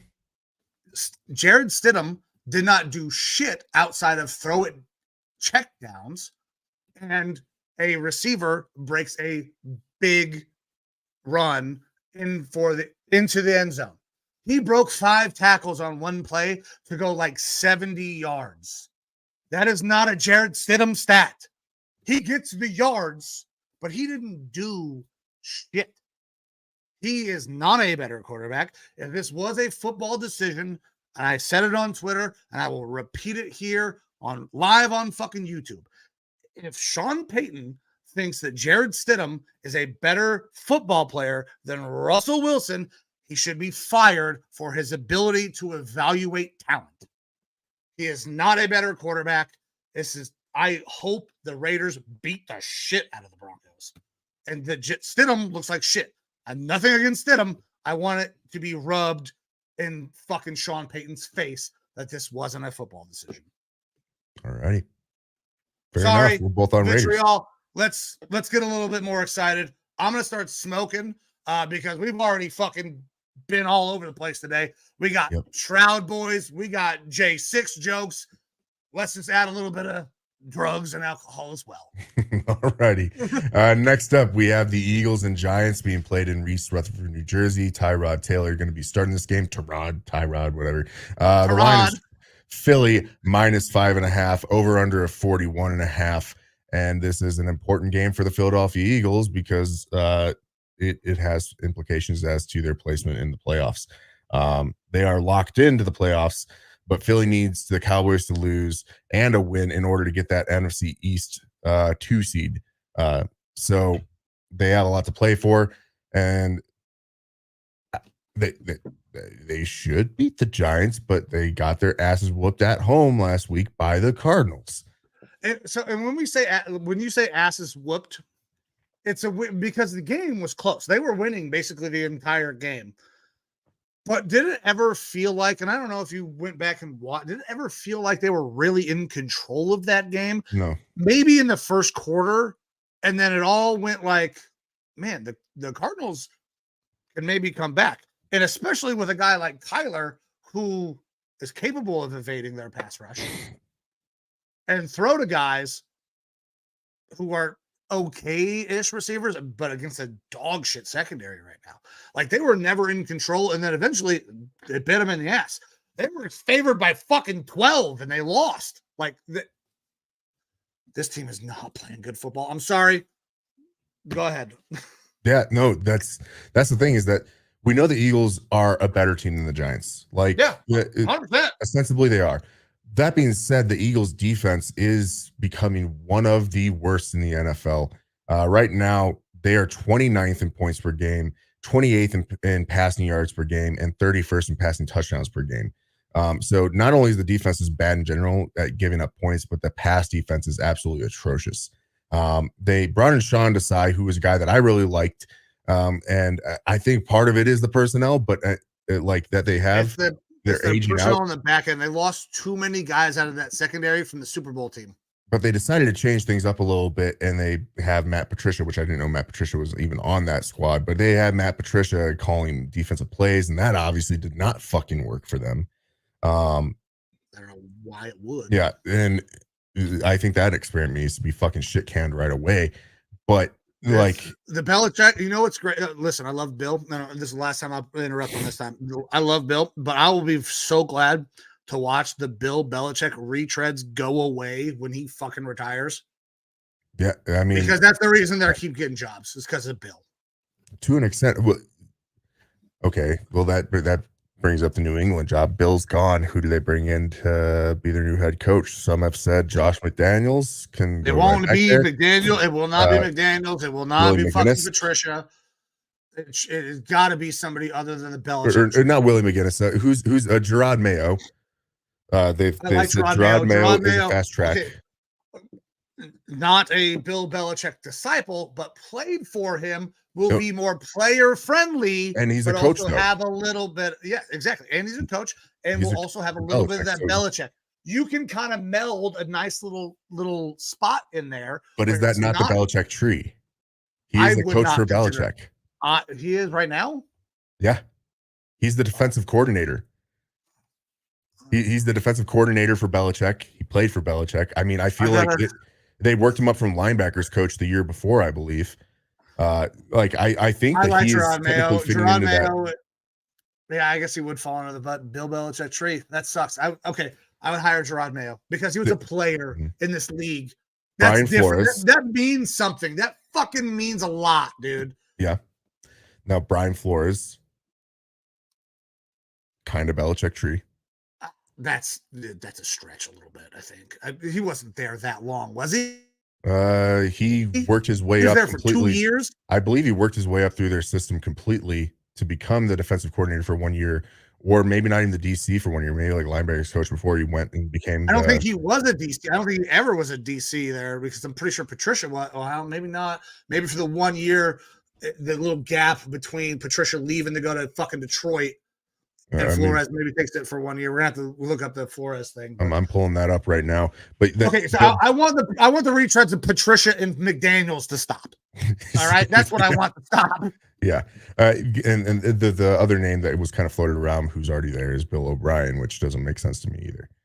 Also, another retread that I don't want to see anymore. Oh, what's the other guy? Joe Judge, another retread I don't want to see anymore. Give me a fucking guy that I'll take Gerard Mayo. He was in the league. He might still have played with some of the dudes who are in the fucking league. All right. Here's the Brian Flores timeline. 2008 to 2009, New England Patriots special teams assistant. 2010, he's the assistant offensive and special teams coach.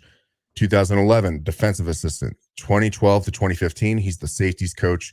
2016 to 2018, he's the linebackers coach, and then he makes the jump to be the head coach of the Dolphins 2019 to 2021. He was never the DC. This is his first time being a defensive coordinator, is with the Minnesota Vikings. But he spent 2008 to 2018, 10 years. 10 years, yeah. Working his way up through the Patriots. I would hire Brian Flores. I would hire Gerard Mayo. Stop fucking hiring the other guys. Yeah. Now, stop rehiring the other guys. I think if they're going to stick with that, it's Gerard Mayo. He has been like the prodigy that they have slowly been building up there, that obviously hasn't left or anything like that. That being said, do you go with a defensive coach when you're going to be having a high pick, potentially a Drake May or something like that brought in? I don't think so. I think you got to go with an offensive-minded coach, but who knows? Either way, that's another tangent. We're not even fucking talking. Yeah, we. I'm sorry. No. It's all good. Totally diverted the show. It's because I brought up Matt Patricia and his dumbass. Matt Patricia. So either way, Eagles. I'm going to pick the Eagles money line in this game. Just like last week, I picked the Eagles money line because they should win this game. The Giants don't scare me. They are playing a little bit better. Terod's doing decent with them, but I wish the spread was a little bit more so I could take the Giants here. If this was 6.5 instead of 5.5, I would hammer the Giants. I think if this were 7.5, you couldn't keep me off the Giants, but 6.5, I don't like either. I gotta do the same thing, man. The Eagles are a far superior team in basically every aspect, except for their defense over the last, I believe it's 6 weeks. They've been fucking terrible. They've really been going down a hole. Yeah. Now, if you want to talk some interesting coach comments, did you see Sirianni's comments after the game?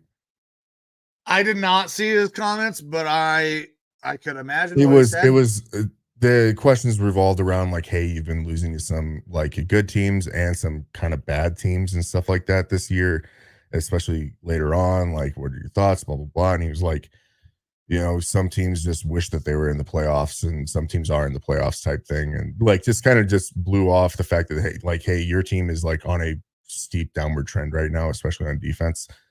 And do there need to be corrective actions? And it was just like, we're better than those guys. So no, I don't care. Yeah. So what he said was, look at my resume, bitch. I've been to the Super Bowl and we'll figure it out. Is what he was trying to say.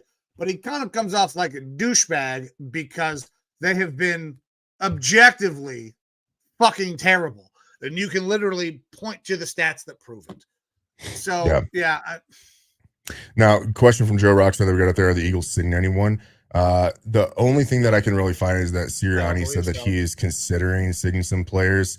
That he'll need to decide whether depend on results of other games. Yeah, the quote is that he'll need to decide whether he wants to sit key players in preparation for running the postseason.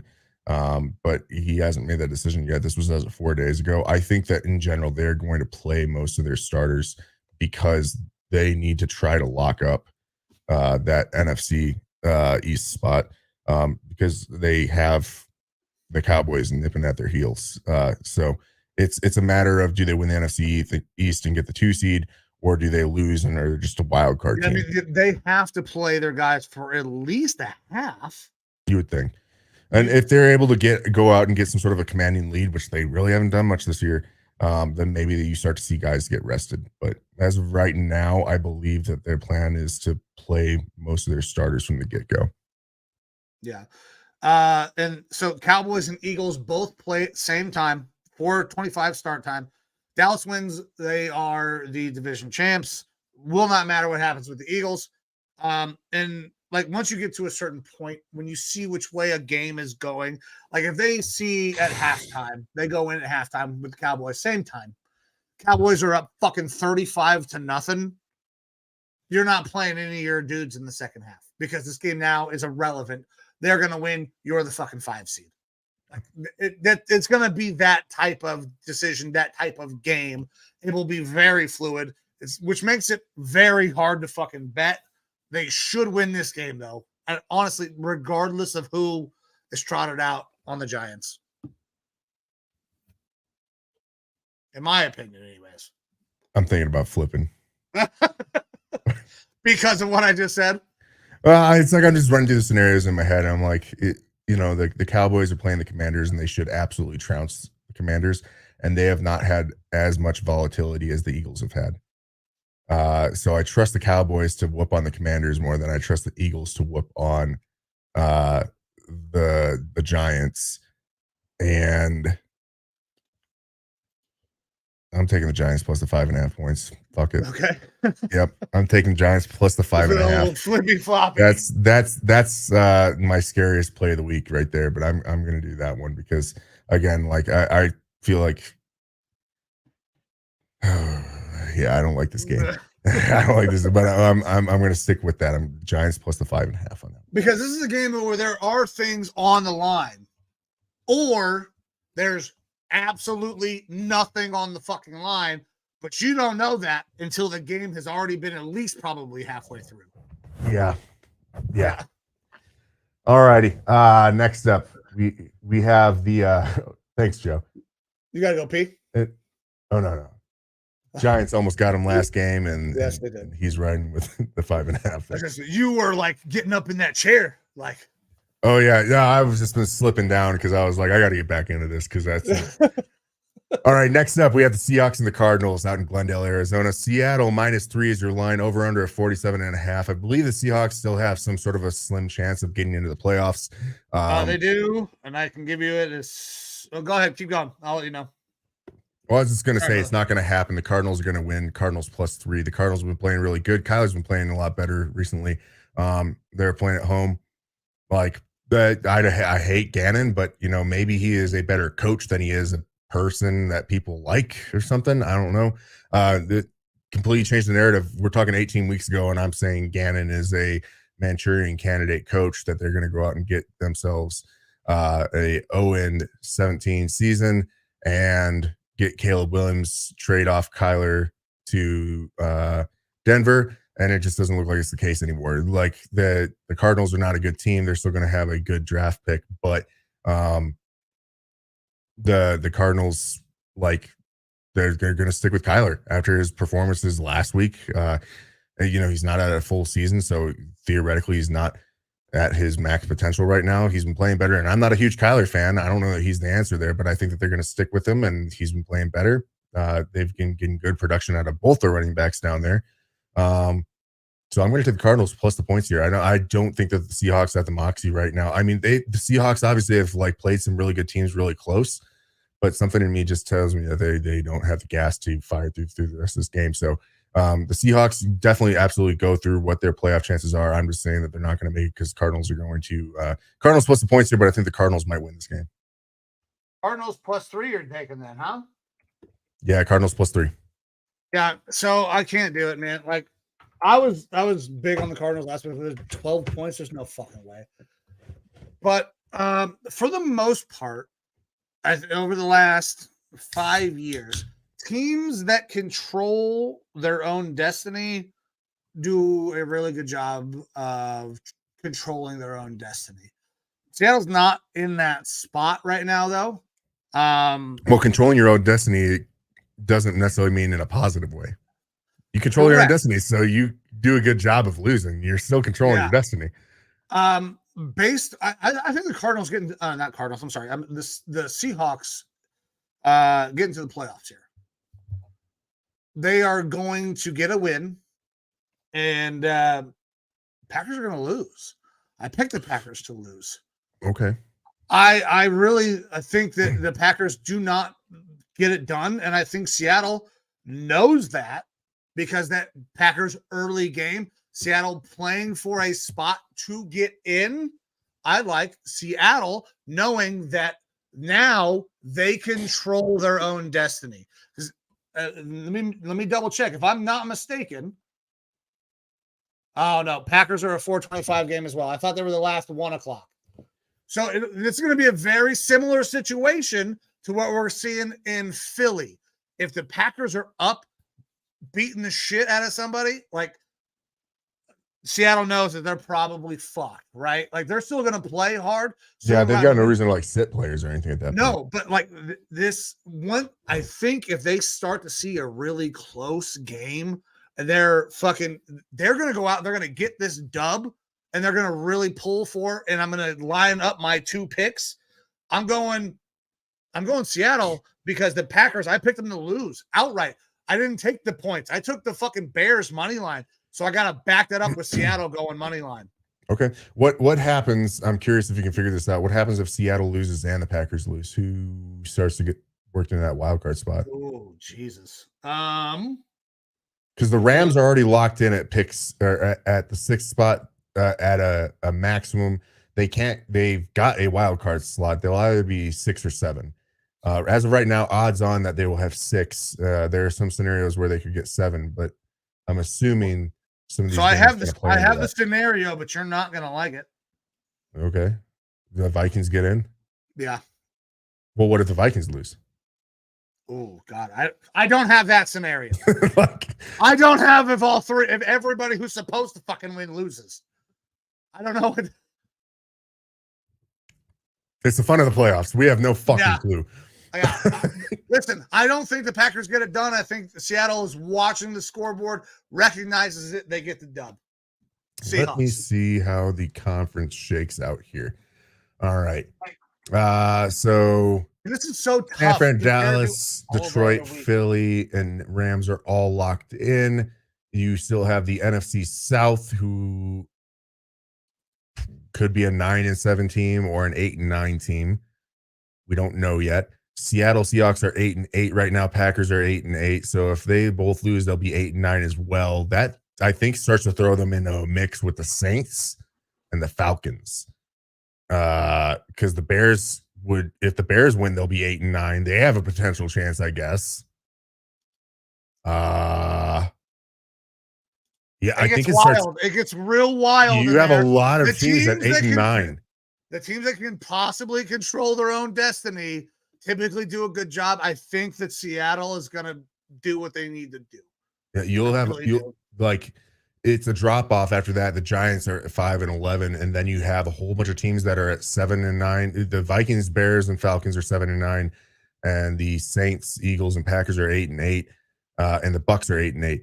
So theoretically, there's scenarios here where the Bucks lose their 8-9, Green Bay loses their 8-9, Seattle loses their 8-9. Saints and Falcons are playing each other. If the Falcons win, Saints lose, they're both 8-9.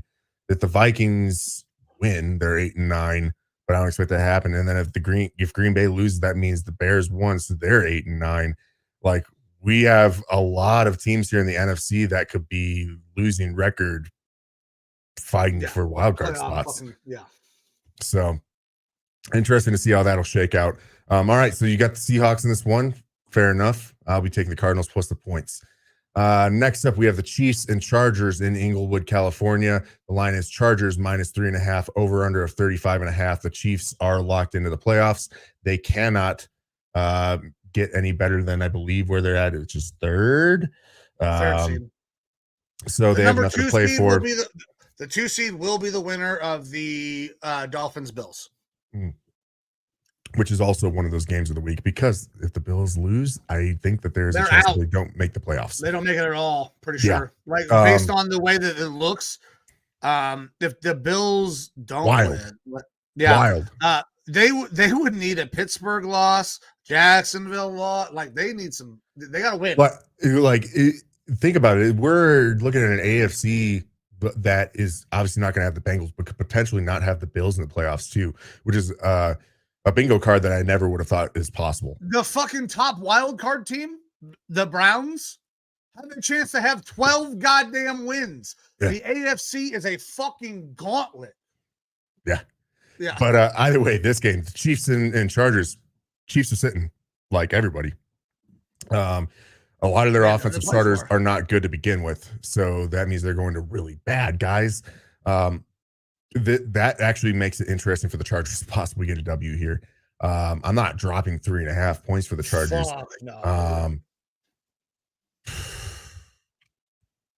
You know what? The Chargers are going to be starting Eckler. I don't know what they got at wide receiver, because I know Keenan Allen was out last week. And they're starting Easton Stick, who has played the last fucking 4 games, who's comfortable in that situation.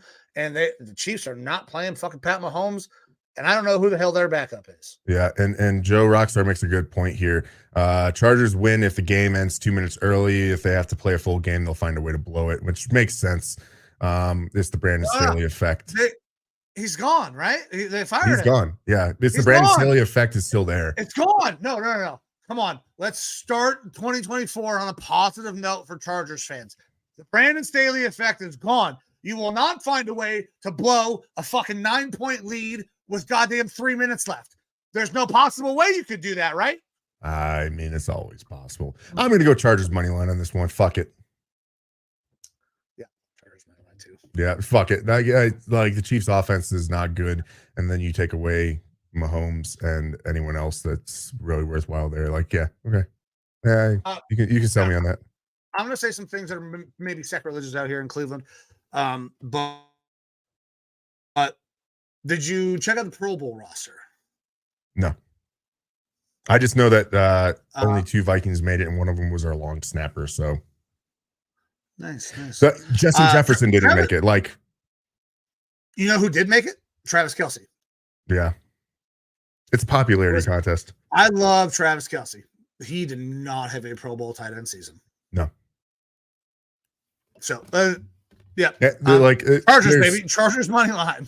I can make good arguments for several Vikings that should have made it. Our left tackle is graded out as like number 1 or 2 in a lot of left tackle metrics. Justin Jefferson, potentially the best wide receiver in the league, didn't play most of the year because he was injured, but he's still Justin Jefferson. Ivan Pace, I can make an argument for Ivan Pace. He is like the 8th linebacker in the NFL right now in like a lot of metrics, and he's an undrafted rookie. And I think he should actually be getting serious considerations as a defensive rookie of the year, because right now the odds-on favorite is Jalen Carter, but I couldn't tell you the last time Jalen Carter did anything cool. But Ivan Pace has won like defensive player of the week in the NFC and stuff like that recently. But that's me probably being a little bit of a homer, a little bit of favoritism, things like that. Daniil Hunter made it in, makes sense. He's fucking phenomenal. And then our long snapper also made it in, which is a, whatever. But yeah. That's just, I saw this Ayuk snubbed. I don't like, I saw the comparisons of some people that were in there to Ayuk, and I like some of the guys that are in there over Ayuk. But I understand where you're coming Puka made from. it, right? Puka made it, right? Yeah, Puka made it. And that's the biggest one, is that people are saying Ayuk should have made it over Puka. And I can't agree with he that. shouldn't have. No. Like Puka was one of the best receivers in the NFL this year. Yeah. He didn't score enough, but there's a lot of guys who don't score enough, a la Julio Jones. Like, and I get where you're coming from with that one joke. I'm not making the Puka Nacua to Julio Jones connection. I'm not saying that. Yeah. But either way, like the Pro Bowl it's a popularity contest in many ways. So, it is what it is. Yeah. Anyway, so we're both on the Chiefs for this one. We'll move on to our next game. This is Joe's game right here. The Rams versus the 49ers in Santa Clara, California. The line is San Francisco -4, over under a 40.5. And both teams, I believe, are sitting most of their starters because both of them are already locked into their respective playoff spots. And we have a sweet backup quarterback matchup: Carson Wentz versus fucking what's his name? Former Jets in Carolina. I can't even remember. Darnold. Oh yeah, Sam Darnold versus This is like the match made in hell.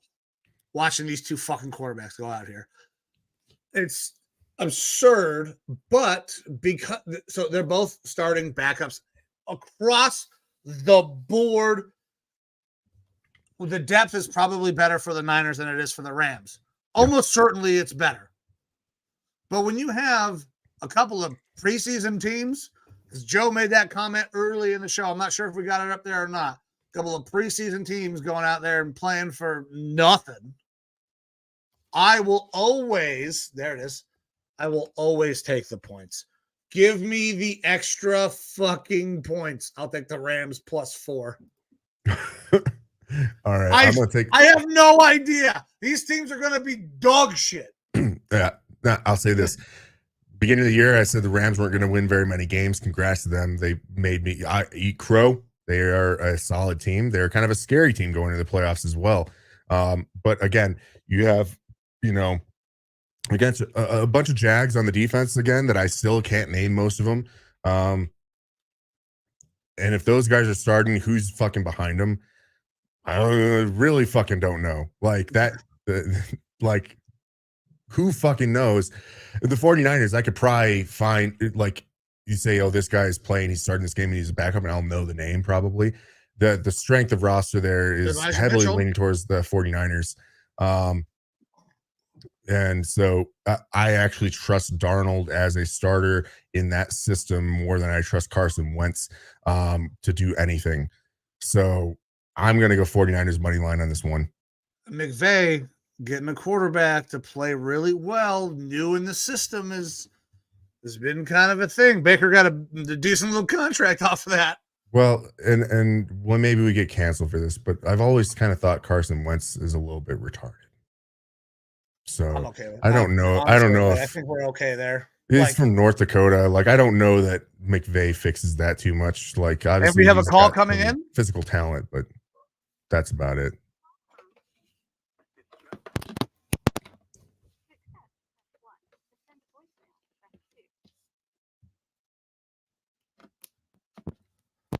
Joe Rockstar, you're on with the Lineman Lounge. What's going on, brother? Hey, what's up, guys? Howdy. Happy last day or last week of the season. Happy last week of the season. Glad we all made it here. Last week for some of us. I just want to call just because I know it's not a 49ers channel, but you knew I was going to call. I just got to say, like, this is really, really a strange week in more ways than you probably realize if you're not close to the team and following it. We have so many injuries that we can't sit all our starters. We can't make any roster changes because of the roster rules. So we can only pull 2 guys from a practice squad. So a bunch of guys have got to dress, and they don't have enough to put on the field. And it's like basically we got to play not to get hurt. So I'm imagining guys are going to go out there and be putting out pretty poor effort. But I mean, it's football, it's not basketball, so it's really hard to. Rams plus the point sounds real good. So which positions do you know off the top of your head? I think Trent Williams is going to have to play for at least some of the game. Holy shit. And here's the situation: like a lot of people don't even realize this, but in the Ravens game, we were one player away from having to start one of our backup tight ends at left tackle. it's a pretty bad situation right now with a lot of guys hurt. Secondary too. We got issues in the secondary. Jason Verrett just got injured again in practice, rotator cuff surgery. So we're missing corners. 3 corners are out right now. It's bad. 2 safeties are out. It's not good. So I would just imagine that. Playoff implications too, as well as this game. I wouldn't bet on the Niners, but playoff implications are pretty big too, because we have the bye weeks, but some of these guys probably aren't going to make it back at all. It's really bad. As of January 4th, from Kyle Shanahan. One quick second here. You guys go ahead and talk this. I'm going to piss my pants again. So from Kyle Shanahan, Brock Purdy is the only starter he will make unavailable. You can only rest. He's going to dress him, but he's not playing. If nobody's hurt, if you get 2 practice squad guys up, we have at least 6 guys injured right now. I only know for sure that we can rest 1, and so I went with our starting quarterback. Yeah. Okay. So it sounds like they are playing most of their starters. But I don't at least dressing those guys going out there and playing hard, Yeah. They're probably Debo Samuels and Brandon Ayuk are going to dress. They're probably not going to be playing. Danny Gray and Ray McLeod should be starting for them. John Feliciano had missed an injury or practice with back injury. Probably won't be playing. Starting left guard Aaron Banks didn't play the previous 2 weeks, was a full participant, so he should be out there. Interesting. So a lot of the starters playing this game, but that you make a good point that they probably will be giving out a more lackluster effort just because they need to make sure that they stay healthy. Yeah, and that's what's actually concerning me for the playoffs, is because you have these. This isn't like I was saying earlier. This isn't like basketball. You can't really put a lackluster effort out when people are coming at you. Yeah, you gotta that can cause more There's injuries. Still a lot of danger for injury. Mm-hmm. It can cause more injuries, and I'm really I get worried. I'm very concerned about how this game is played. You can probably play a much safer. Shanahan. You could play a safer brand of football. Maybe Shanahan McVay shook hands and said, "Hey, let's take it easy." Yeah, that's probably not happening. But everybody's taking G reps, right? Because the Rams can't improve their position, right? And the 49ers can't improve their position. Theirs. That's like I said with the Rams. Every rep is a G rep. Like, hey, we got to run backside. I'm just gonna go ahead. The Rams we're good. The Rams are in the 6th spot right now, but depending on how the weekend plays out, they could drop down to the 7th seed. But either way, it doesn't really matter unless they're trying to play it's just a matter of team. Do they want to play the Lions or the Cowboys? That's what they're is on the line Cowboys. for them. But I mean, at home though. That's and Mike, I don't know if you had your phone on or your phone was here probably, so you probably didn't hear it. But Brock Purdy is the only starter that is being sat, according to Shanahan. And just what Joe was saying, they have enough guys injured right now and are only able to bring 2 people up from the practice squad that they are having to dress most starters. Certain positions like wide receiver, they will be able to play the backups there, but they will still have Ayuk and Debo Samuels dressed. And they do have some injuries along the O-line and things like that are, So what Joe said, it sounds like a lot of these starters. I'm flip-flopping my pick then. If the 49ers have to start their fucking dudes because they can't do otherwise, I'll take the 49ers money line over the Rams +4. So I'm going to flip-flop that. My conclusion was the opposite. Because I don't think they're going to go out there and put out a ton of effort. Yeah, but if they don't put out the effort, they will get hurt. Potentially, yeah. That's exactly what I'm worried about. Did you just get out of a tent? Did I hear a tent zipper? No, sorry. Or was that your fly and you've just been jacking it? I've been jacking it while we talk about the Niners. Yeah. Perfect. That's the way to do it. It's like auto asphyxiation, but different. Nice. Yeah. So listen, for me, if you don't put out the effort while you're on the field, you will get hurt. That is almost a guaranteed way to get hurt.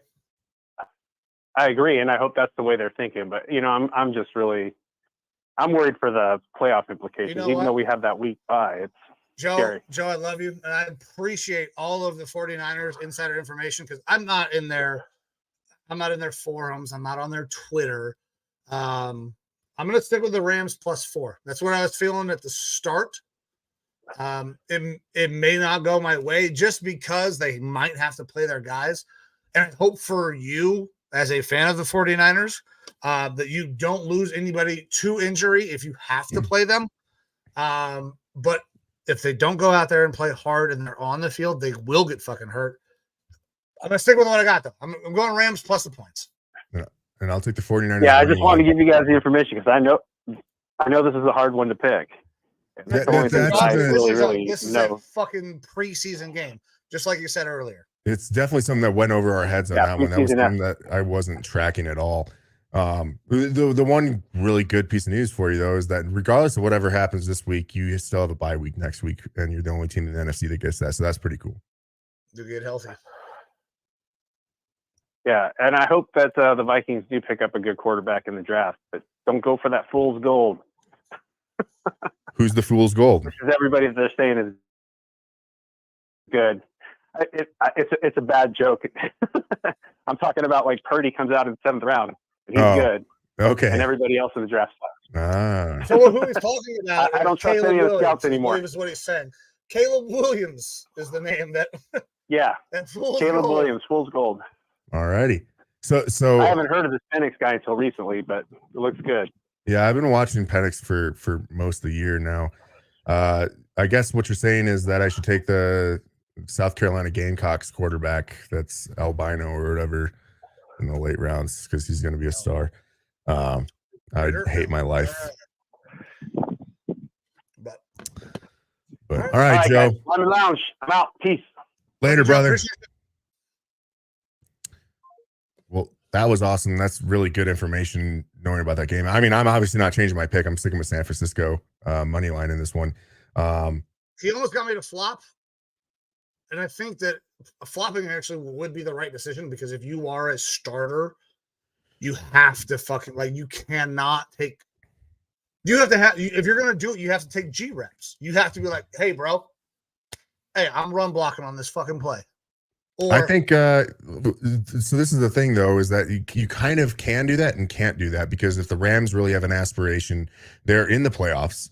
If they have an aspiration to make it all the way, the path leads through the 49ers at some point. It's not the same. Like for those guys, it's a little bit different. At least, listen, I'm not in the league, never been in the league, and I don't have any fucking sources inside the league. To me, this just makes sense, though. Like, these guys are all part of the same fraternity. It's the NFLPA. They're all dudes who are supposed to be working at the same goal to get motherfuckers paid and to have people on the field. Some guys, obviously, there are problems amongst guys. There's always going to be that team aspect where, fuck this team, that's my rival, all of that. But there is a level of respect at that level that you don't have at the high school, at the college level, where you're going to go out there cutthroat because you're not trying to get to the next level. Okay. Like, you're already there. I have a for instance for you.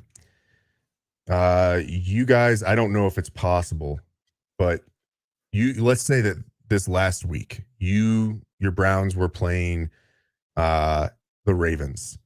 And it's the same sort of scenario where starters have to play.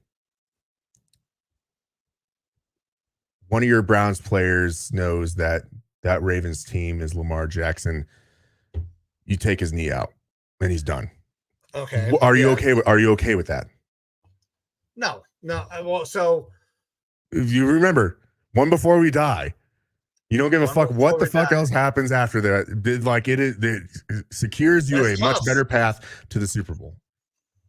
And a dirty player or not, like that's what we're talking about. You mean like the Minka Fitzpatrick hit on Nick Chubb?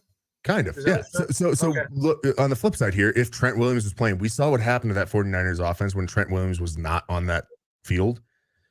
If you have a guy out there like an Aaron Donald or something like that who goes and is like, all right, bye-bye, and fucking low hits him and takes out a knee, and now Trent Williams is out for the rest of the playoffs, and they've already got some offensive line issues, like, I know, fucked up scenario, but I'm saying like that's why I don't know if the G reps can happen in this one, because like it'd be different if it's an AFC and an NFC team playing. This is two NFC teams that are both playoff teams that are knowing like, hey, if we think that we have a chance for a chance to go to the Super Bowl, that's okay, absolutely. Yeah. So it's like if I have an opportunity to, and that's look, players aren't supposed to target other players to hurt them, but it has happened. It's happened in recent like. It happens. You have some dirty plays that happen out there. So what if that sort of thing, happens? You got to be prepared for it. You got to play hard type thing. I guess that could happen any Sunday. Now, what other thing Joe Rockstar said here in fucked up scenario, I get it. But Kyle will go with vanilla offense. I think this is more what's going to happen. You actually have the players play hard, play normal, but they're going to go with a different brand of football than what they're used to. They're going to limit the playbook to safer plays. You're in fucking 22 personnel as much as you can be, because you can toss a use check back there. I know they don't have a secondary fullback because nobody fucking does. Mm-hmm. But you play your 2 and your 3 tight end. You play your backup back. You play your fucking 3 and your 4 wide receiver, and you play your offense. You'll see a lot of 22 personnel out of the fucking 49ers this week, because that's the way you can inject the most backups and reserves to protect your dudes. Like, and a lot of running game, like you're saying with the backup running back, because if you go down, if Elijah Mitchell goes down, it's not the end of the world. DMC. If you lose Christian McCaffrey, I think you kiss your chances at the Super Bowl goodbye. Yeah, but the other thing is you also are playing Sam Darnold. You're not expecting to go out there and be some sort of a big time passing threat. It plays into the game plan that they already should have kind of generally had. Run the ball, play safe. If we have to punt, we have to punt. Gee, see, fucking every time I come with like, this is what we should do, Joe's in here with like, oh, hey, by the way, the fucking 49ers are going to play their entire goddamn squad because they got 3 wide receivers out and 3 tight ends injured. Well, like I said, it's going to be Ray McLeod and some other fucking jag. Starting wide receiver. They said that they should be able to basically leave Debo and Ayuk on the bench. So two wide receivers out there, 3 tight ends injured as well. Like, fuck. I mean, now knowing that though, you're looking for Elijah Mitchell yards. If you want to build a same game parlay, maybe a backup tight end on some yards, that kind of a Ray McLeod on some yards. If you want to go ahead and bet that, but like, it's not going to be a fun game to watch. And they're going to protect everybody as much as humanly possible. I would not be surprised to see a shitload of 22 personnel at all. All righty. Well, I think we know where we're at with that game. I mean, it'll be interesting. Yep. But all right, next up, another actually interesting one for playoff implications. You have the Cowboys and the Commanders. Now, I already said the Commanders should probably lose this game, so that way they secure themselves that second pick and gives them that route to get their quarterback one way or the other. And we can debate whether or not this is smart, because I do kind of like what I saw out of Sam Howell. There's a question of whether or not he is the future. Agreed. After the last couple of weeks, for sure, because I mean they're trying to play a backup. Backup gets hurt, you have to play Sam Howell.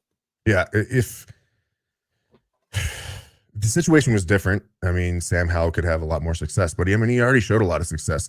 The question is going to be, is the ceiling met with Sam Howell? And I don't know. So either way, the chances are Commanders are walking out of this draft with a new quarterback, Drake May or Caleb Williams, more than likely. And you could probably take that one to the bank.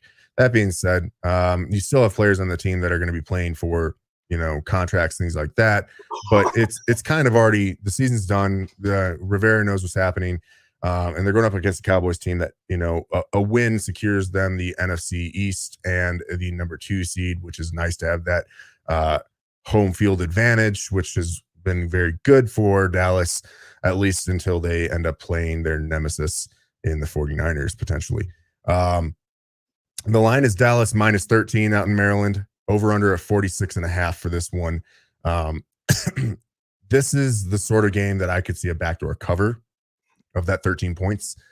So if you want to take the Commanders plus 13, you'd be banking on that backdoor cover, because I believe that the Cowboys are going to be able to just kind of roll over the Commanders at least through the first half. And then at that point, they're going to be able to go easy mode. But that allows the Commanders to get within 13 points. I mean, we're talking about an NFL game. I believe Brissett should be starting this one as well. I don't think so. Sam Howell is starting this Yeah. game. He will be the first quarterback in Commander since 2017 to start all 17 games for the Commander, or a full season for the Commanders since your boy, Kirk Cousins. Oh boy. You like that. All right. You like that? So are you sniffing it all on this 13 points? 100%, dude. I'm on the Commanders plus the points. Yeah, Yeah, there's no fucking way I'm not taking it. The Cowboys know they're gonna win. Well, they're gonna get up and they're gonna fucking sit everybody. And the Commanders backdoor cover with Sam Howell. You already said it. You laid it out. That's 100% the game script. All right. You need how many wins this week to get you to 60%? 11. The easy play is Cowboys money line. I don't care. I'm doing it, dude. All right. I'm not going to change the strategy just to appease the number. I'm not in the fucking army. I'm not in the fucking army anymore, Evo, and I don't work for them anymore either. I don't need green slides. All right, I'm going to bet the way I bet. The Commanders plus the points. That's the smart money, in my opinion. The easy win is the Cowboys. Yes, the smart money is on the Commanders. That's where I was at, and then you're like, I'm not gonna do it just to get the number. I'll fucking the Cowboys are gonna win. I'll take Cowboys money line. Yeah. I was 100% on this Commanders plus the 13. But I'm not gonna change it. I'm not gonna change the way I bet for the number. I'm not gonna change the way I bet either, which is safe as fuck. I wear 3 condoms when I get it on, so we are doing Dallas money line. All right. Dallas money line. I wear 0 condoms. Let's just be clear. Sunday night. I'm sorry. A what? You don't wear a what? 0 condoms. A what? Condom. I don't understand the word. Condominiums. I don't use them.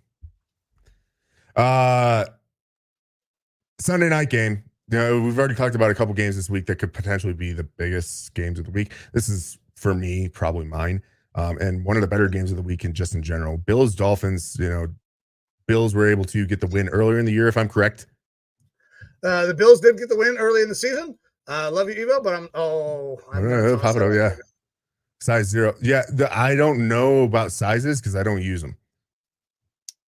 If you're talking about a cock ring, sure. Just to know. But oh yeah, we're fucking canceled today. No, that's normal. We didn't talk about how the pandemic was fake or anything like that. By the way, check out the talk. Yeah. Bills did get a win earlier this year against the Dolphins up in Buffalo, 48-20. They really steamrolled them. And then the Bills kind of went on hiatus, I guess. They skid. Yeah, they did not have a good time for a while, but they are right back at it. Josh Allen is playing some pretty fucking good football the past couple of weeks. And the Bills have to win this game to be in the playoffs. If they don't win, Dolphins, I don't know if they do. I don't know if they make it. Legit, I don't think they do. No, I'm pretty sure they're out. The Dolphins, however, are an 11-5 team who is playing really good, but now they're super injured on defense. They are playing at home, but they are playing against a very good team. And when they play against very good teams, that typically does not go their way. Their strength of schedule this year, I feel like, is just be super hardcore in their favor. So, like for me, Buffalo is favored in this one, -2.5 points, over under a 48.5. I could absolutely see this one hitting the over here. The 25 points for each team to hit 50 total. That's absolutely doable. We're not talking about this game being played in middle or early January up in Buffalo. It's out in Miami. But I'm taking the Bills in this one. Bills money line. I like the Bills to win this game and to get themselves into the playoffs. So I'll play conservative here, but I will go fucking Bills money line as well. They are the favorite. Normally, if this were a game earlier, 2-3 weeks earlier, I'm dropping the points, especially based on the way the teams are playing and the injury history. Like I drop the points, but late in the year, I'll be conservative now. I mean, I'll take the commies plus 13 just to be a little contrarian and to toss out a fun little bet. this one's fucking simple. It's the Bills and it's the money line. If it were another week, I'd take the Bills dropping the points, but give me the Bills money line. Alrighty, let me check here real quick. I want to see now that we're talking about that Dallas-Washington game. I want to see what the bets in Vegas are right now. I bet you the fucking so the 58% of the against the spread bets are for the Cowboys, 42 for the money is on the Commanders, right? 30% of the money is on the Commanders. Only 30%. Wow, there's a lot of Cowboys bettors. Yeah. Wow, I'm not doing it. Don't believe it. Money line 93% Cowboys. Against the spread, 58% Cowboys. Over under 77% for the over. So Cowboys and points. Listen, if we're scoring, I mean, they gotta fucking homers, not Homets. I'll plop it up there. Just there we go. I'll give the good one, Joe. Homers, agreed. Comics plus the points. Fuck the Cowboys. We're both changing shit. Producer Amber's on fuck the Cowboys. Joe's calling them homers. That's our goddamn last game of this week, week 18. Whew. It was a long show. And the fun starts here in about 45 minutes. Yeah. So if you guys didn't have shit to do today, hopefully you come hung out, drink a couple beers, maybe smoke a bowl. I know that's what I'm probably about to go do before this game starts. And I root against the Steelers. But guys, thank you. Evo, what else you got? Lineman Lounge? What else you got, brother, before we get the hell out of here? And I sign Not much, man. I've been cameling it up here, holding my pee. I know you weren't able to hold yours, but dude, I have a diabetic grandma bladder now, post-surgery. So I can't hold it. Well, look, I've been going to the gyms, kick that off again, not just because it's new year, new me bullshit, but because I was doing pretty good with the gym. And then we hit a whole bunch of having to go to Ohio and court and stuff like that. And I just used that as an excuse to drop off the map with doing it.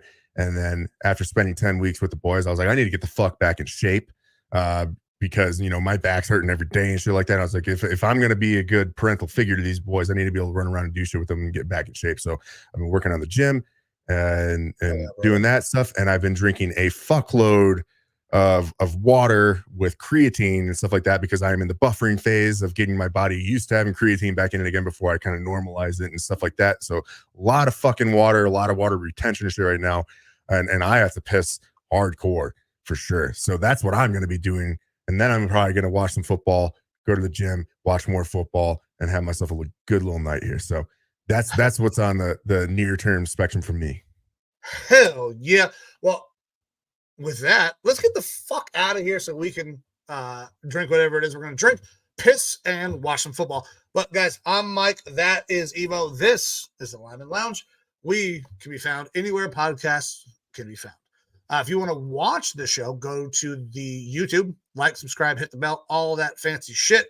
If you want to interact with the show, go to the Facebook page, Twitter at Lineman Lounge, TikTok, Instagram, all of that stuff is available. There's new content coming out, I believe, here pretty shortly. Nude content outside of this, not nude. Oh, that'll be. Don't worry, when the OnlyFans drops, we'll let you know. But we're gonna get the fuck out of here. Thank you. We appreciate you. And anytime you spend time with us, we cannot replace. But we're gonna get the fuck out of here. See you.